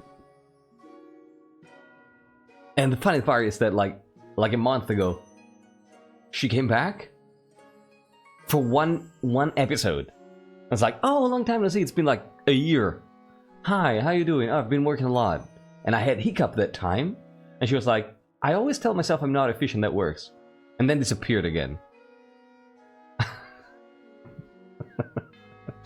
Thank you. Thank you. Alright, let's go. By the 9th, the counts are planning to assassinate the queen so they can put in her place. Is it too late to stop them? We have to be extra vigilant. I wouldn't be surprised if the counts already have the palace watch in their pocket. We just have to delay them long enough for Queen Arcetta to solidify her power. Yeah, good luck. It shouldn't be long now. Our queen is on the verge of greatness. I can feel it. The Grandies must continue to aid the queen by countering the other regent's schemes. Yeah, the Grandies, no. The Grandies, no. Everybody? Oh my god, we have an option to raise authority and one to lower authority. Oh, that's why, okay. Well, everybody, you know what to do here. You have 60 seconds. You know where the interesting options are. Starting in 3, 2, 1, go. Exclamation mark fund, followed by the letter of the building you want to fund, followed by the amount of money you want to spend. Your options are raising faith for the counts with A, lowering authority with B, raising authority with C, lowering trade for the Grandies with D, raising military for the patricians with E, raising trade for the patricians with F. Oh my god. You gotta... Right now, authority's only been lowered. And patricians are raising their military. Okay. Oh, it's super close. It's super close. 20 seconds. It's very, very close. It's very, very, very, very, very close. Oh my god, this is gonna be close. This is gonna be close. This is gonna be close. 10 seconds. This is gonna be super close. 10 seconds, y'all. 5 seconds. 3, 2, 1. Oh my god, it happened. Oh my god, it happened. The freaking counts did it. Wow. Hesperus, you have 0 money. Good job. Good job. Oh my god. That was at the last freaking second.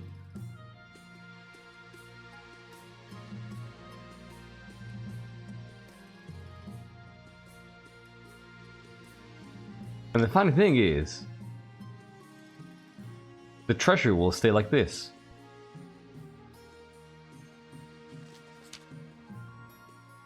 Oh my god, next train is going to be a freaking mess. At first, it's a night like any other. After a pleasant evening by the fire with your husband, you retreat to bed. Your sleep is dreamless, a sweet oblivion. Arcetta, wake up! I hear something. It's well past midnight when your husband wakes you. You hear a scuffle somewhere on the lower floors of the palace. Some shouting, quickly silenced. Maybe it's nothing?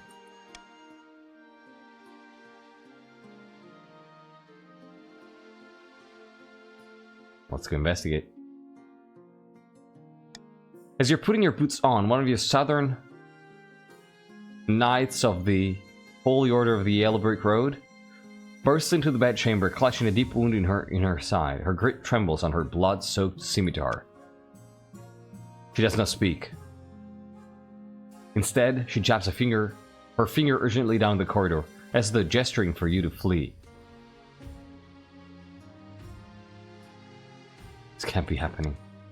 Before the knight can make another motion, a knight in Eastern armor kicks open the door and shoves a sword into her back.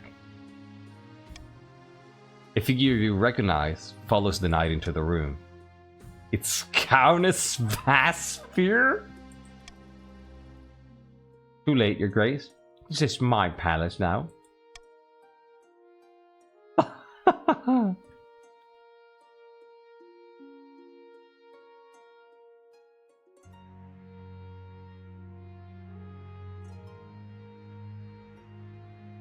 You know what?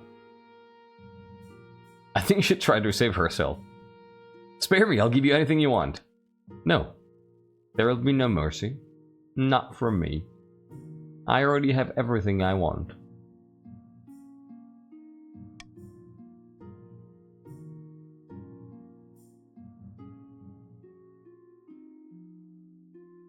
Ah. The people of the kingdom will spit on your name. Sorry, your grace, but the peasants care more about their turning crops than about which noble is sitting on the throne. They'll barely notice you're gone. I won't let you do this. Oh, Fabian. And how do you intend to stop me, fool? Stand aside and I'll spare your miserable life. With a sigh, Fabian bows his head and stands aside. There's no longer anyone between you and the knight's sword. Enough chit-chat. Are you ready?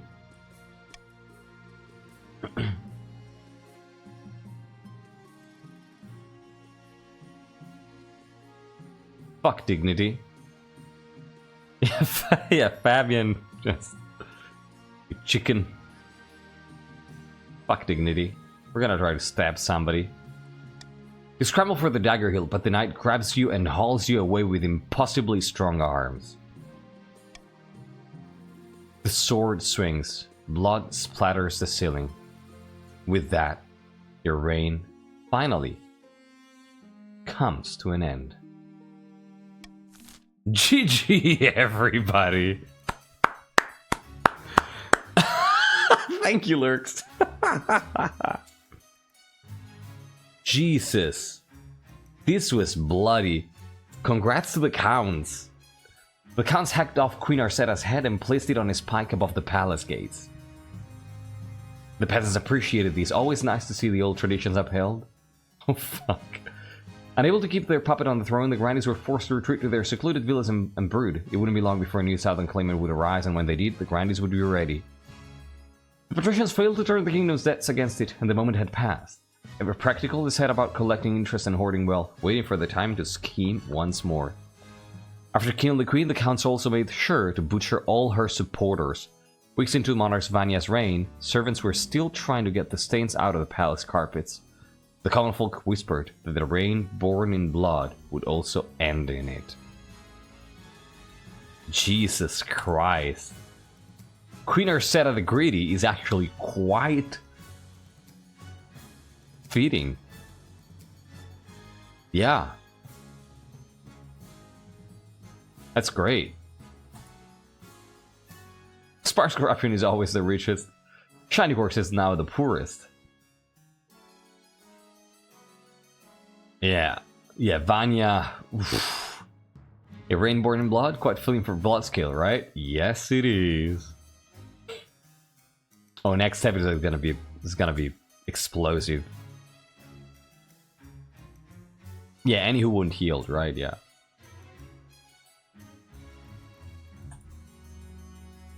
Oh shit, Vanya. Oh shit, Vanya. Look at that. Can it be more count than this? It doesn't quite fit with the idea that we had, right? Of the scientist, so to speak. But we'll see. Yeah, Vanya Bunworth doesn't mess around. Yeah, they mean business. The blood-letter queen who took the throne in blood. Oh my god, this is so good. It's actually monarch, though.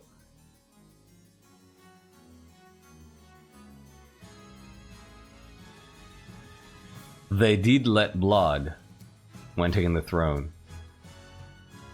The super kit was the Greedy.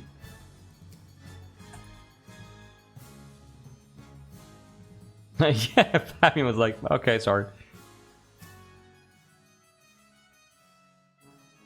Vanya was an average warrior, but was a brilliant scientist. Yeah, I think we'll change this, even though it's really fitting as far as colors go, because I think that they were, you know, more about a scientist.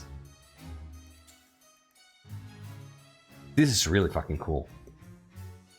Man, a lot happened this reign. A lot happened this reign. I genuinely cannot wait to read the summary for this. It's gonna be, I think it's gonna be super hard to summarize all the things that happened tonight. And I'm honestly looking forward to see how Lurks does it.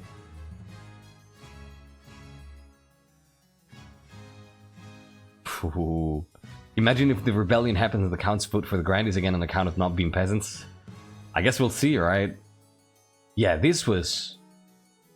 Also, the way this ended, it's just... Oh, this is a recipe for chaos. I love this. I fucking love this. Does this mean all advisors get replaced because all the supporters died? We'll think about it. We'll think about it. Yeah, we'll need to figure out who this Vanya is in the Bon family, right? I would say that they're probably from your branch of the family, and not from the one of Luda. Crown Bishop, thank you so much for the follow. Yeah, exactly. Like, not everybody would be indiscriminately slaughtered, so we'll think about it. If somebody wants to die because of this, let us know, and we'll kill you between episodes. And also, don't go anywhere now, because we're gonna need to start the next one in a moment. After I wrap up this, we're gonna need to start the other one, and I need you to join. So for the next episode. All right. I am just absolutely amazed at the amount of stuff that happened, and how much narrative development there was in these 2.5 years. Amazing stuff. Amazing stuff. All right, everybody. All right.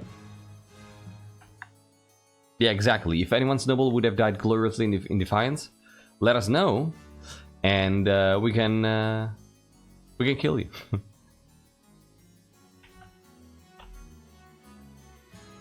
The Barbarian Perspective said there was a rising feeling of hope for the common folk, and that the Robin Hood disaster ruined it. Yep. It did not feel like 2.5 years. Right? It felt much longer, because so much happened.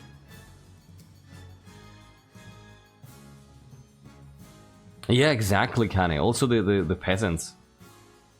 Oh, this is insane. This is insane. This is great.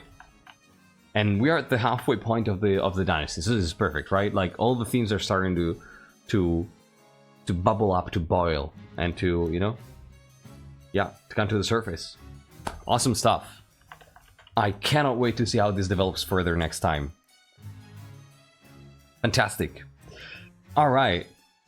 Thanks everybody for playing. This is gonna be it for episode number 6 of the Bloodscale Dynasty. I am so freaking excited. I cannot wait for next week. God, I want to know what happens. I want to know what happens. Thank you so much for playing and for making this amazing story together with us. This is why I play. This stuff is why I keep playing this game. Thank you. Thank you from the bottom of my heart. For all the creativity that you bring to the table. Alright, I'll see you in episode 7 of the Bloodscale Dynasty. Thank you for playing.